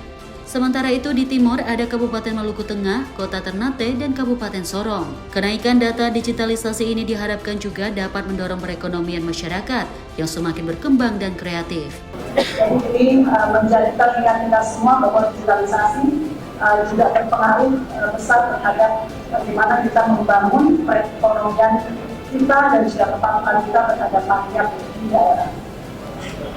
Tadi yang sudah kita lihat diluncurkan adalah IMDI atau Indeks Masyarakat Digital Indonesia 2025. Di teman-teman media ada 2 hal ini yang digabungkan dari satu dalam rangka pertama kebersamaan dan yang kedua efisiensi. Jadi ada dua poin pokok. Yang pertama adalah kita meluncurkan Indeks Masyarakat Digital Indonesia 2025 yang melibatkan survei dengan 18.000 responden atau individu dan 11.000 unit usaha, dan hasilnya adalah di tahun 2025 ini kita naik dari 43,34% di 2024 kita naik menjadi 44,53 pada tahun 2025. Dan Innovation Hub yang nanti kita akan lanjutkan bersama-sama, tujuannya adalah bagaimana kita bisa menaikkan indeks masyarakat digital di Indonesia di tahun 2026. Ya, sebenarnya ada 4 pilar yang diukur mencerminkan bagaimana infrastruktur, bagaimana literasi digital di masyarakat, kemudian bagaimana impact-nya pada pekerjaan, demikian juga dalam pemanfaatannya.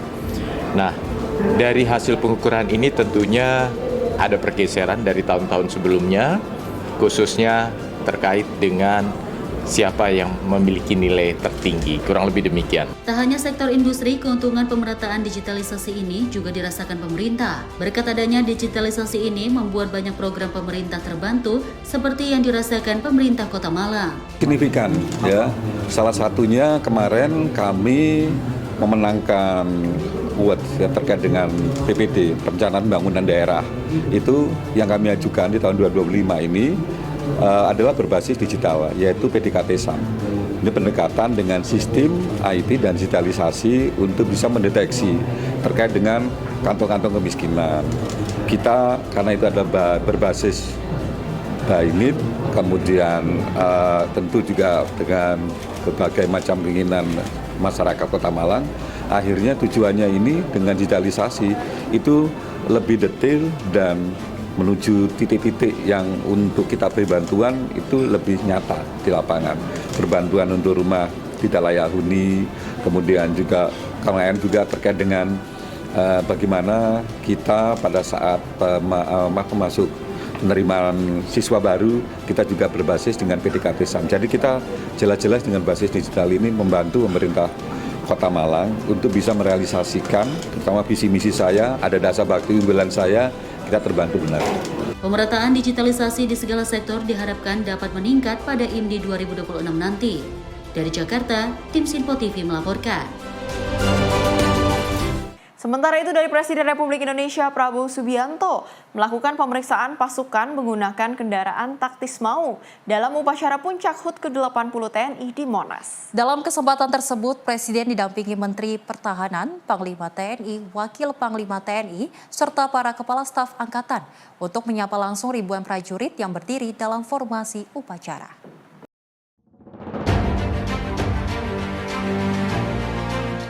Presiden Republik Indonesia Prabowo Subianto bertindak sebagai inspektur upacara dalam peringatan hari ulang tahun ke-80 Tentara Nasional Indonesia di Monas, Jakarta.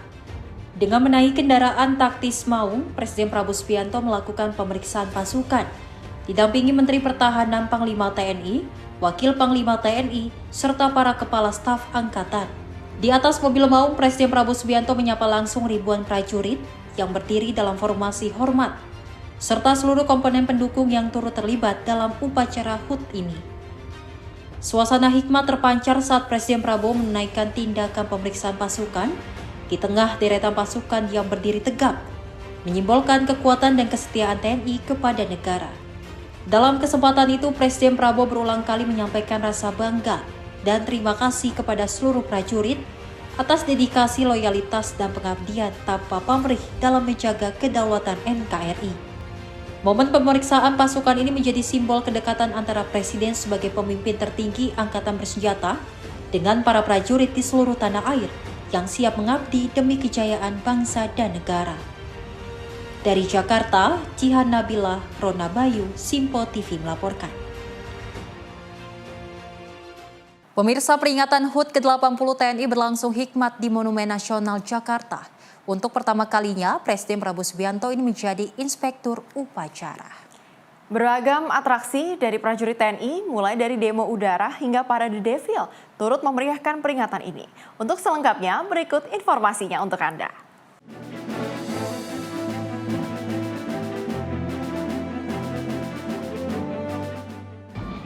Ya baik pemirsa Sinpo TV, baru saja kita menyaksikan secara bersama-sama bagaimana prosesi upacara peringatan HUT TNI yang ke-80 yang tentunya digelar di kawasan Monas di Jakarta, yang dimulai tadi pada pukul 7.30 waktu Indonesia Barat. Ini berjalan secara hikmat, di mana tadi kita ketahui bahwa Presiden Prabowo Subianto ini juga turut hadir langsung menyaksikan upacara tersebut, dan kemudian juga Presiden Prabowo ini juga menjadi inspektur upacara HUT TNI ke-80 yang tentunya ini didampingi oleh Wakil Presiden Gibran Rakabuming Raka, kemudian juga Menteri Pertahanan, kemudian Panglima TNI, Wakil Panglima TNI, dan juga Kepala Staf dari 3 matra. Kemudian untuk tamu undangan tadi kita bisa lihat secara bersama-sama ini terdapat sejumlah Wakil Presiden yang juga turut hadir. Ini diantaranya ada Yusuf Kala, kemudian juga ada Wakil Presiden Tri Sutrisno, kemudian juga ada Wakil Presiden Budiono, dan juga tadi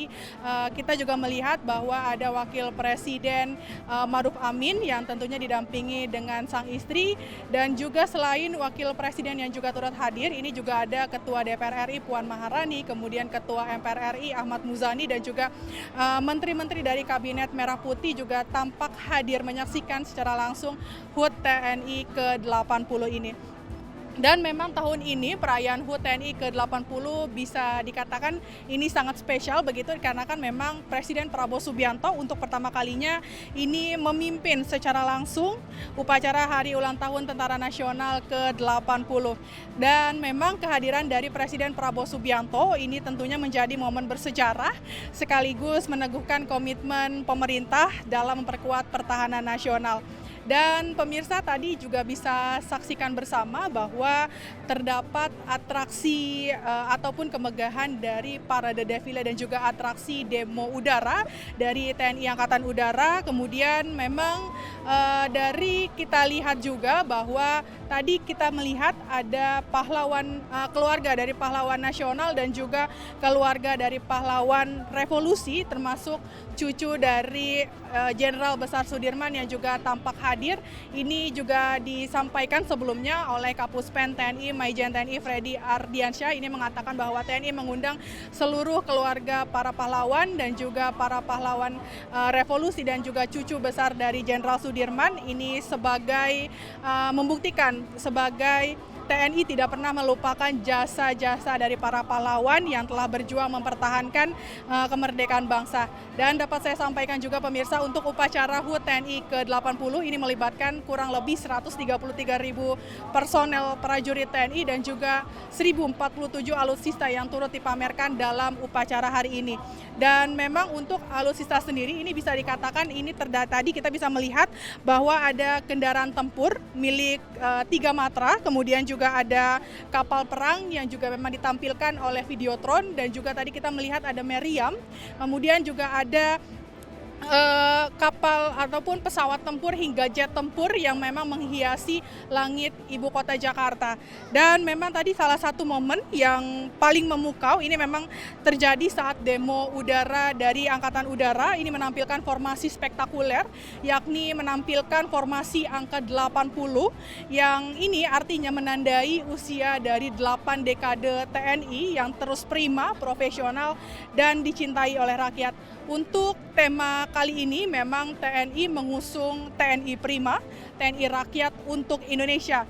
Perayaan kali ini menjadi penegasan ataupun momentum bahwa TNI akan terus hadir di tengah rakyat dan menjaga kedaulatan serta memberikan rasa aman dan juga bangga bagi seluruh rakyat Indonesia. Dan tadi kita juga bisa melihat bahwa sejak pagi tadi antusiasme dari para masyarakat yang sudah memadati kawasan Monumen Nasional hingga saat ini memang terus berdatangan begitu. Ini dikarenakan ingin melihat secara langsung parade defile dan juga ingin bersama-sama merayakan peringatan dari puncak HUT TNI ke-80 di kawasan Monas, Jakarta. Dan tentunya untuk perayaan puncak HUT TNI ke-80 tahun ini bukan hanya menjadi ajang kebanggaan, tetapi juga menjadi momentum untuk memperkuat semangat sinergi antara TNI dan juga rakyat menuju Indonesia yang lebih maju dan berdaulat. Dan dari Jakarta, Jihan Nabila dan juga juru kamera Rona Bayu, Sinpo TV melaporkan.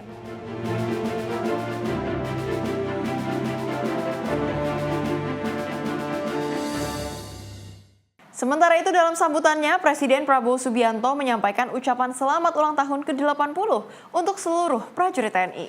Presiden Prabowo Subianto juga mengajak seluruh prajurit untuk terus menjaga semangat pengabdian dan juga kesetiaan kepada negara dan juga rakyat.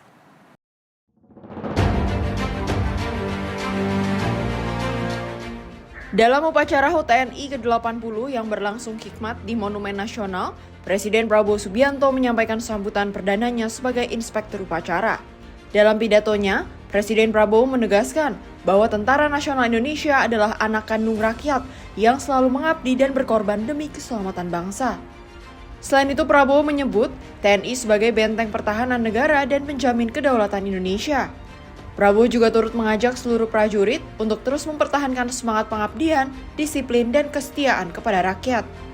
Nama pemerintah negara bangsa dan rakyat Indonesia dan atas nama pribadi saya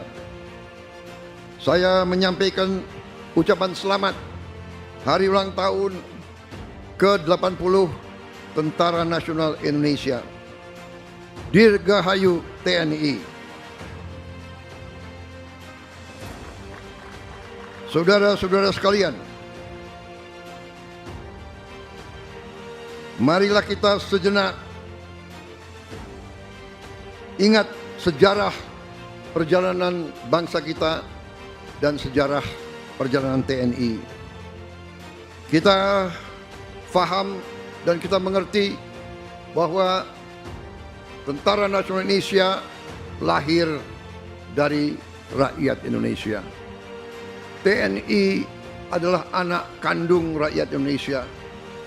TNI berasal dari rakyat. TNI timbul dan tenggelam bersama rakyat Indonesia. TNI selalu mengabdi kepada bangsa dan rakyat, dan TNI siap mengorbankan jiwa dan raganya untuk bangsa dan rakyat Indonesia. Saudara-saudara sekalian, terutama para prajurit TNI yang saya banggakan, di tengah ketidakpastian lingkungan global saat ini, TNI merupakan benteng NKRI. TNI adalah tulang punggung pertahanan Indonesia yang menjadi penjamin kedaulatan kita. Bahwa TNI harus siap melindungi segenap bangsa Indonesia dan seluruh tumpah darah Indonesia.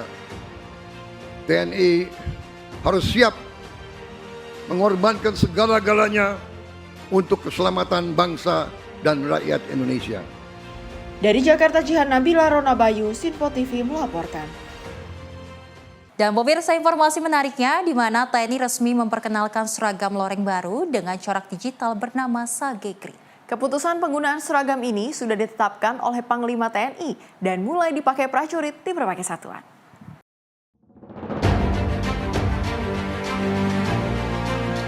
Seragam baru TNI dengan warna Sage Green dan corak digital mulai dipakai prajurit saat gladi bersih menjelang puncak perayaan HUT TNI sebagai pengganti PDL lama yang digunakan sebelumnya. Penggunaan seragam ini sudah mulai diterapkan secara bertahap di berbagai satuan. Kapuspen TNI Majen TNI Freddy Ardiansyah menyebut, seragam baru dipilih setelah melalui pengkajian mendalam, mulai dari fungsi tempur maupun nilai penampilan prajurit. Warna Sage Green dianggap lebih sesuai dengan vegetasi Indonesia, serta memberikan keunggulan kamuflase di lapangan. Selain itu, corak digital yang lebih kecil dibanding PDL Malvinas dinilai lebih modern, sekaligus mendorong rasa bangga dan militansi prajurit dalam menjalankan tugas. Terkait dengan seragam TNI yang baru ini ya, sudah disampaikan oleh Wakil Panglima TNI beberapa hari yang lalu, dan sudah ada keputusan dari Bapak Panglima tentang penggunaan seragam corak baru, ya, Sage dengan warna Sage Green, ya kan, seperti yang rekan-rekan media lihat di sini dan mungkin lihat di beberapa pasukan dan menggunakan, bahwa prajurit juga menggunakan ya. Setelah melalui pengkajian ya terkait dengan secara fungsi maupun secara nilai penampilan ya, performance, secara fungsi ya dari sisi tempur ya kan, bagaimana warna menyesuaikan dengan vegetasi Indonesia ya kan, pewarnaannya, kemudian bagaimana tingkat kenyamanan dalam penggunaan ya, itu maka dipilihlah corak ini ya, corak PDL TNI baru ya, dengan pola digital. Dari Jakarta, Jihan Nabila, Mutia Anggiani, Simpo TV melaporkan. Geger pemirsa, lansia tewas di sumur sedalam 11 meter. Namun informasinya usai jeda, tetap bersama kami di Menyapa Indonesia Pagi.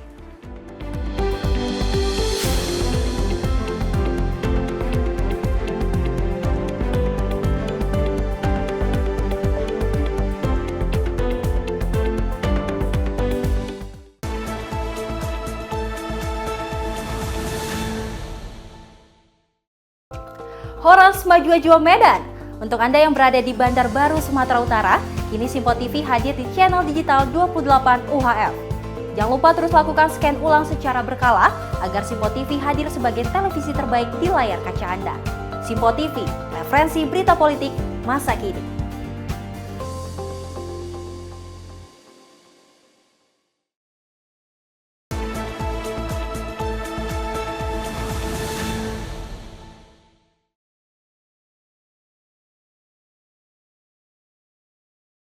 Terima kasih pemirsa, Anda masih bersama kami di Sinpo TV. Kita lanjutkan ke informasi berikutnya mengenai seorang perempuan lansia berumur 75 tahun yang ditemukan meninggal dunia di dalam sumur. Korban diduga terpeleset ke dalam sumur sedalam 11 meter ketika ingin memperbaiki tali karet.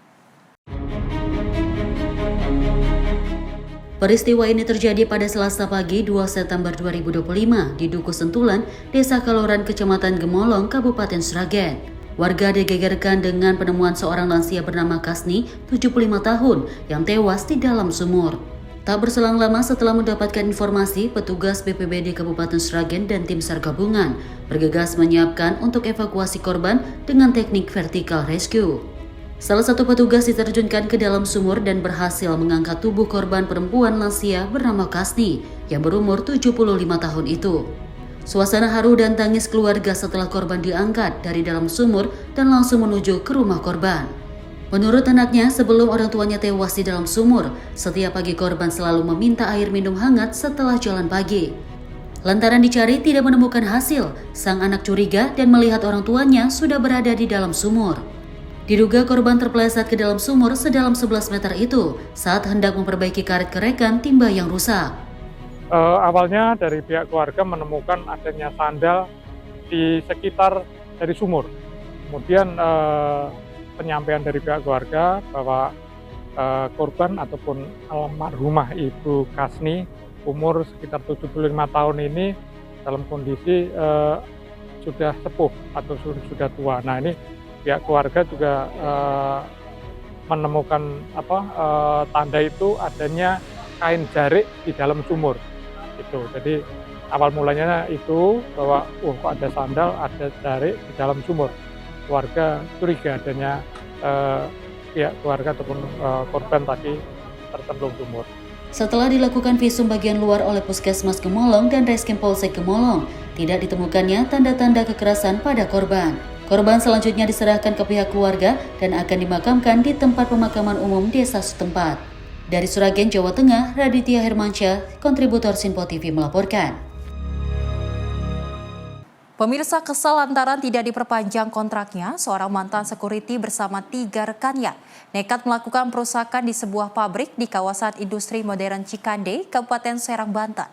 Peristiwa ini pemirsa terekam kamera pengawas. Inilah rekaman CCTV saat mantan security bernama Cucu, 26 tahun, bersama 3 orang temannya mendatangi pabrik PT Bach Multi Global di kawasan industri modern Cikande, Kabupaten Serang, Banten. Dengan membawa senjata tajam, keempat pelaku merusak sejumlah fasilitas perusahaan sehingga menimbulkan kerugian hingga puluhan juta rupiah. Polisi menjelaskan aksi ini dilakukan lantaran pelaku utama Cucu yang merupakan warga desa Bandung, Kecamatan Bandung, kesal setelah dirumahkan karena kontrak kerjanya sebagai security tidak diperpanjang. Dari laporan pihak perusahaan, Sareskrim Polres Serang bergerak cepat dan berhasil menangkap keempat pelaku di rumah masing-masing tanpa perlawanan. Dua pelaku seperti itu terhadap barang dilakukan di daerah Pamarayan, Bandung, di salah satu perusahaan di wilayah tersebut. Salah satunya adalah karyawan dari PT atau perusahaan tersebut, dan yang lainnya adalah warga sekitar Bandung. Kenapa bisa melakukan perusakan? Diduga hasil keterangan yang sementara kita dapatkan merasa kecewa karena telah dipecat dari perusahaan tersebut. Kita sempat masuk ke salah satu perusahaan yang dirusak tersebut dengan cara bergelombol dan memaksa karyawan untuk keluar. 2 dari 4 pelaku ini kita amankan 2 senjata tajam berupa golok, dan yang lainnya, yang 2 lainnya, salah satunya membawa bambu, yang satu lagi membawa kayu. Keempatnya langsung ditetapkan sebagai tersangka dan ditahan, serta dijerat pasal 170 dan atau pasal 406 KUHP dengan ancaman hukuman hingga 9 tahun penjara. Dari Serang, Banten, Firman Arif, kontributor Sinpo TV melaporkan. Sementara itu, seorang pria di Kecamatan Gadingrejo, Kabupaten Pringsewu, Lampung, tewas usai dibacok oleh adik iparnya sendiri. Pembacokan ini diduga dilakukan pelaku lantaran tidak terima dengan sindiran korban. Unit Reskrim Polsek Gadingrejo, Kabupaten Pringsewu, Lampung, menangkap seorang pria bernama Aji Dharma Saputra yang tega membacok kakak iparnya sendiri hingga tewas. Pembunuhan ini terjadi pada Kamis 2 Oktober 2025 dini hari di rumah korban yang diketahui bernama Alfian di Pekon Bulukarto, Kecamatan Gadingrejo. Dari pemeriksaan, tersangka mengaku tega membunuh kakak iparnya lantaran tersinggung dengan perkataan korban yang berteriak menyindir agar pelaku tidak lagi tinggal di rumah korban. Saat itu Aji yang sudah tersulut emosi langsung mengambil golok dan menghampiri korban di teras rumah lalu menyerang dengan membabi buta. Korban bernama Alfian dan pelaku pembunuhan tersebut bernama Aji Dharma Saputra, sementara pelaku diamankan di Polsek Gadingrejo untuk diambil keterangannya, dan menurut keterangan dari pelaku, kronologis kejadiannya berawal dari cekcok atau perkataan yang kurang menyenangkan atau kurang baik kepada saudara Aji. Oleh sebab itu Aji keluar dari jendela, melompat, mengambil sebilah atau separan senjata tajam jenis golok dan melakukan pengejaran terhadap Alfian. Saat ini pelaku telah ditahan di sel tahanan Mapolsek Gadingrejo dan akan dijerat pasal 351 Jungto, pasal 338 KUHP dengan ancaman hukuman maksimal 15 tahun penjara. Dari Pringsewu, Lampung, Immanuel Simorangkir, kontributor Simpo TV melaporkan. Pemirsa, hujan abu Gunung Merapi pada Kamis 2 Oktober 2025 menggegerkan warga di sejumlah wilayah Kabupaten Sleman. Sejumlah pengendara dan pedagang mengaku kendaraan dan lingkungan sekitarnya tiba-tiba dipenuhi abu tipis. Peristiwa ini terjadi setelah Merapi meluncurkan awan panas guguran sejauh 2 km ke arah Kaliboyong. Hujan abu kembali menyelimuti sejumlah wilayah di Kabupaten Sleman Kamis pagi 2 Oktober 2025. Warga mengaku terkejut karena hujan yang mereka kira gerimis ternyata butiran abu dari Gunung Merapi. Fitri Rohani, warga sekitar mengisahkan saat akan berangkat beraktivitas, kendaraannya sudah dipenuhi bercak putih mirip abu. Ia mengira hujan ringan, namun ketika diraba ternyata debu halus yang turun dari langit. Hal serupa dialami Teti, seorang penjaga warung di Dusun Kemiri Kebo, Kelurahan Girikerto, Kecamatan Turi. Baginya, hujan abu sudah menjadi peristiwa yang biasa. Namun kali ini debu terasa lebih pekat dan cepat menutupi peralatan dagangannya. Ini aja sih Pak, tadi itu nggak kerasa Pak, cuman kan kayak hujan kecil-kecil dikirain cuma hujan gerimis aja, ternyata kok di kerudung juga nggak hilang. Terus untuk suaranya, tadi dengar suara gimana? Kalau suara nggak dengar sih Pak, cuma tahu-tahu hujan aja gitu tadi. Dengar, pada keluar semua, yang sekitar rumah itu pada keluar semua, dikirain kan mobil, ternyata kok dari utara gemuruh, udah merah itu, udah kena angin tapi deres, lumayan deres sih. Di sini ya Mbak ya? Ya, sekitar sini sampai sana. Terus warga gimana? Berlarian atau memang di rumah? Enggak sih Pak, soalnya udah biasa toh. Ini kan udah dari 2018 ya statusnya ini. Udah biasa kalau kayak gini. Tapi ini udah agak lama nggak erupsi kok. Ini tiba-tiba erupsi lagi. Hujan abu ini dipicu aktivitas Merapi yang meluncurkan awan panas guguran sejauh 2 km ke arah Kaliboyong pada pukul 05.29 waktu Indonesia Barat. Seismograf mencatat amplitudo 59 mm dengan durasi 225 detik. BPPTKG melaporkan, sehari sebelumnya Merapi juga menghembuskan awan panas sejauh 1 km. Dalam pengamatan, tercatat puluhan guguran lava dan aktivitas gempa vulkanik yang menunjukkan magma masih aktif bergerak. Meski demikian, status Gunung Merapi masih pada level siaga. Warga dihimbau tidak beraktivitas dalam radius 3 km dari puncak. Sementara zona bahaya diperluas hingga 7 km pada sektor Sungai Kerasak, Gendol, dan Boyong. Petugas pos pengawasan Merapi terus siaga 24 jam serta rencana evakuasi disiapkan sebagai antisipasi jika aktivitas Merapi meningkat. Dari Sleman, Yogyakarta, kontributor Simpo TV melaporkan. Sementara itu, rumah kontrakan yang diduga dihuni bandar narkoba digerebek polisi, Direktorat Reserse Narkoba Polda Sumut. Dari penggerbekan ini, pemirsa, petugas menemukan 10 kg sabu dan 24.000 pil ekstasi siap edar. Awalnya petugas dari Direktorat Reserse Narkoba Polda Sumut mengamankan 2 pria berinisial ISH dan AR yang baru turun dari sepeda motor di lobi apartemen di Jalan Listrik Kota Medan, Sumatera Utara. Keduanya diketahui merupakan anggota sindikat pengedar narkoba yang sudah 3 kali melakukan transaksi di apartemen tersebut. Dari salah satu kamar apartemen yang disewa oleh tersangka, polisi menemukan sisa penggunaan narkotika dan 150 pil Heavy Five yang belum sempat diedarkan pelaku.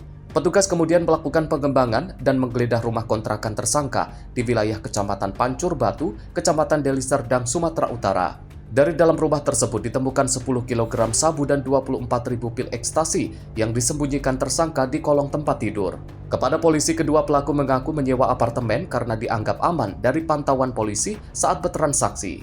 Sedang rumah kontrakan hanya dijadikan sebagai gudang penyimpanan narkotika yang mereka peroleh dari seseorang yang kini diburu polisi. Penggerebekan ini dilakukan berdasarkan informasi masyarakat yang curiga dengan aktivitas kedua tersangka di apartemen tersebut. Masuk dan kita tangkap di lobi parkiran apartemen TS. 2 tersangka pada saat kita geledah, tersangka 2 kita geledah ada 150 butir MP5. Kita cek berdasarkan investigasi mendalam, kita masuk ke kamarnya, ada 1 botol aqua yang berisi liquid metamfetamin. Kita melakukan interogasi mendalam lagi, ternyata masih ada sisa barang bukti lainnya yang disimpan di rumah kontrakan milik tersangka 1 yang ada di bilangan Kabupaten Deli Serdang. Dari kasus ini, Polda Sumut masih melakukan pengembangan lanjutan guna menelusuri bandar besar narkoba, pemilik barang haram yang sudah kali ketiga diedarkan kedua tersangka di apartemen tersebut. Dari Medan, Sumatera Utara, kontributor Simpo TV melaporkan. Informasi lainnya pemirsa, di mana gerakan membersihkan sampah di daerah aliran Sungai Ciliwung, kawasan Hulu, Puncak, Bogor, Jawa Barat. Menteri Lingkungan Hidup Hanif Faisal Nurofik ikut turun langsung bersama masyarakat setempat. Gerakan bersih-bersih ini guna mengatasi pencemaran yang semakin parah dan mencegah bencana yang dapat timbul akibat kerusakan lingkungan. Menteri Lingkungan Hidup Hanif Faisal Nurofik memimpin gerakan bersih-bersih Sungai Ciliwung di kawasan Hulu Puncak, Kecamatan Cisarua, Kabupaten Bogor, Jawa Barat. Gerakan ini melibatkan masyarakat, pelajar, dan komunitas lingkungan untuk membersihkan sampah di daerah aliran Sungai Ciliwung. Sungai Ciliwung yang membentang sepanjang 118 km dari Puncak hingga Jakarta Utara, kini menghadapi ancaman pencemaran berat. Menteri Hanif Faisal menggelar gerakan ini sebagai bagian dari upaya pengatasan pencemaran dan pencegahan bencana akibat kerusakan lingkungan. Menteri Hanif juga menyoroti penurunan tutupan hutan di Hulu Ciliwung yang dapat memperburuk potensi bencana, terutama ketika hujan lebat di puncak. Penanaman pohon masif ditargetkan sebagai solusi jangka panjang. Ini luar biasa ya, luar biasa semangat semua kita. Saya menghargai luar biasa semangat ini, mudah-mudahan semua penduduk bisa ketularan. Orang Cisarua ini bersihin sampah rame-rame, ini suatu amal ibadah yang luar biasa. Karena di bawahnya kita semua ada 2 juta lebih orang yang di bawah Sungai Ciliwung. Sungai Ciliwung ini panjangnya 118 km. Kemudian kita hari ini di Cisarua di das bagian hulu sepanjang dari mulai titik air sampai di das 1, di segmen 1 sepanjang 17 km. Luasnya 15.000 hektar. Tapi yang pertama dari luas itu memang di Ciliwung ini bentuknya seperti corong yang sering saya katakan, melebar ke atas, menyempit ke bawah sampai ke Depok, Bogor Kota, Depok, Jakarta Timur sama Jakarta Utara. Itu panjangnya 118 km. Jadi dia menampung air banyak sekali di hulu, kemudian menyempit di bagian tengah sampai ke hilir. Ini bahaya sekali. Sungainya bahaya sekali. Begitu hujan turun di puncak sangat banyak, maka salurannya menjadi kecil dan itu pasti menjadi bencana. Maka kita perlu siap-siap. Jadi mulai dari hulu, tutupan hutan kita hanya 7.000-an, sekarang menyusut sampai 6.000-an. Kita perlu melakukan penanam terus. kita dengan semua komunitas umum, komunitas Bogor Selatan dan semua yang ada, mari kita terus nanam terus di bagian hulu ini. Gerakan bersih-bersih ini juga mendapatkan apresiasi dari masyarakat Cisarua yang turun langsung membersihkan sampah dari sungai. Menteri Hanif menyampaikan bahwa semangat gotong royong warga Cisarua harus menular ke seluruh Indonesia. Gerakan ini diharapkan dapat menjadi model untuk pengelolaan lingkungan di sungai lainnya, seperti Sungai Cipinang yang juga tercemar berat. Dengan semangat bersama, pemerintah dan masyarakat memiliki tanggung jawab untuk menyelamatkan sungai-sungai di Indonesia, terutama Sungai Ciliwung yang menjadi sumber hidup bagi jutaan orang. Dari Bogor, Jawa Barat, tim kontributor Simpo TV melaporkan.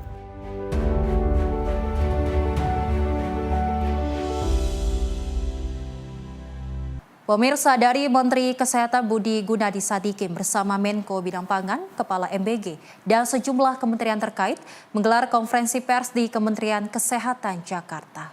Dalam konferensi tersebut, pemerintah menegaskan penanggulangan kejadian luar biasa atau KLB keracunan pangan menjadi program prioritas MBG yang terintegrasi dari tingkat puskesmas hingga kementerian.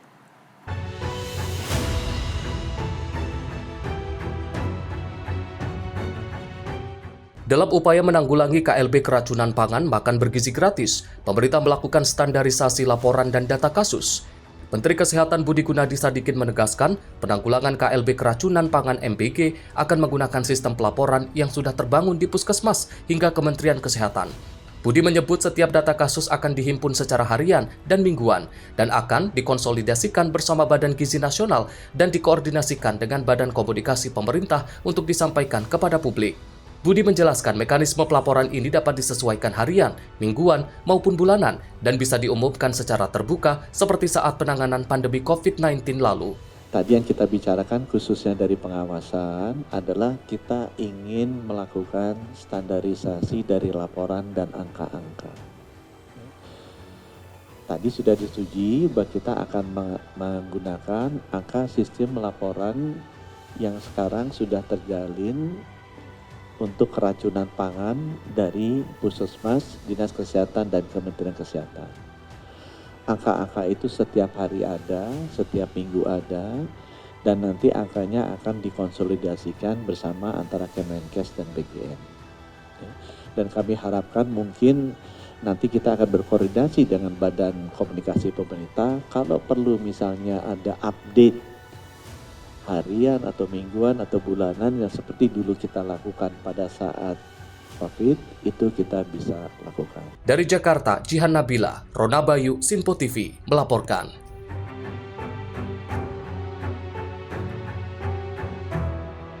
Pemirsa, dari Ketua DPR Puan Maharani mendukung Presiden Prabowo Subianto menerbitkan peraturan Presiden tentang tata kelola makan bergizi gratis dalam waktu dekat. Puan berharap seluruh kementerian dan lembaga terkait dapat terlibat setelah diatur dalam Perpres. Presiden Prabowo Subianto berencana akan menaikkan peraturan Presiden mengenai tata kelola pelaksanaan program makan bergizi gratis dalam waktu dekat. Pembuatan aturan soal makan bergizi gratis di tingkat peraturan Presiden ini dilakukan berdasarkan berbagai evaluasi. Menanggal hal itu, Ketua DPR Puan Maharani mendukung penuh langkah Presiden Prabowo yang akan menerbitkan Perpres. Puan mendorong seluruh kementerian dan lembaga terkait dapat terlibat setelah diatur dalam Perpres. Dirinya berharap setelah adanya Perpres, pelaksanaan program makan bergizi gratis tidak terjadi masalah lagi, khususnya di lapangan. Ya, terkait dengan MBG tentu saja karena ini kepentingannya untuk anak-anak generasi penerus bangsa. Bahkan Bapak Presiden pun sudah menyampaikan bahwa ini satu program yang sangat penting bagaimana kemudian meningkatkan gizi seluruh anak Indonesia. Namun tentu saja karena perlu dilakukan evaluasi secara total dan perlu diperbaiki, DPR RI kemarin melalui komisi sudah meminta supaya ada payung hukumnya berupa Perpres dan saya sudah mendapatkan laporannya bahwa akan segera dikeluarkan Perpres terkait payung hukum sehingga bisa melibatkan seluruh kementerian lembaga yang terkait sehingga nantinya bisa ikut membantu dan tentu saja menjaga jangan sampai kemudian proses dari penyediaan program makan bergizi ini mempunyai masalah lagi di lapangan. Jadi hal tersebut tentu saja kita harus sama-sama untuk mendukung bagaimana perbaikan di lapangan ini bisa segera ditindaklanjuti oleh pihak-pihak yang terkait, karena memang ini programnya sangat baik untuk anak Indonesia meningkatkan gizi, hanya memang prosesnya dan mekanismenya harus total dievaluasi. Dari Jakarta, Fahrizal Ahmad Amin, Simpo TV melaporkan. Dan pemirsa, informasi tadi sebagai penutup jumpa kita kali ini dalam Menyapa Indonesia Pagi. Saya Selis Regar. Dan saya Priska Priscilla, pamit undur diri. Terima kasih dan sampai jumpa.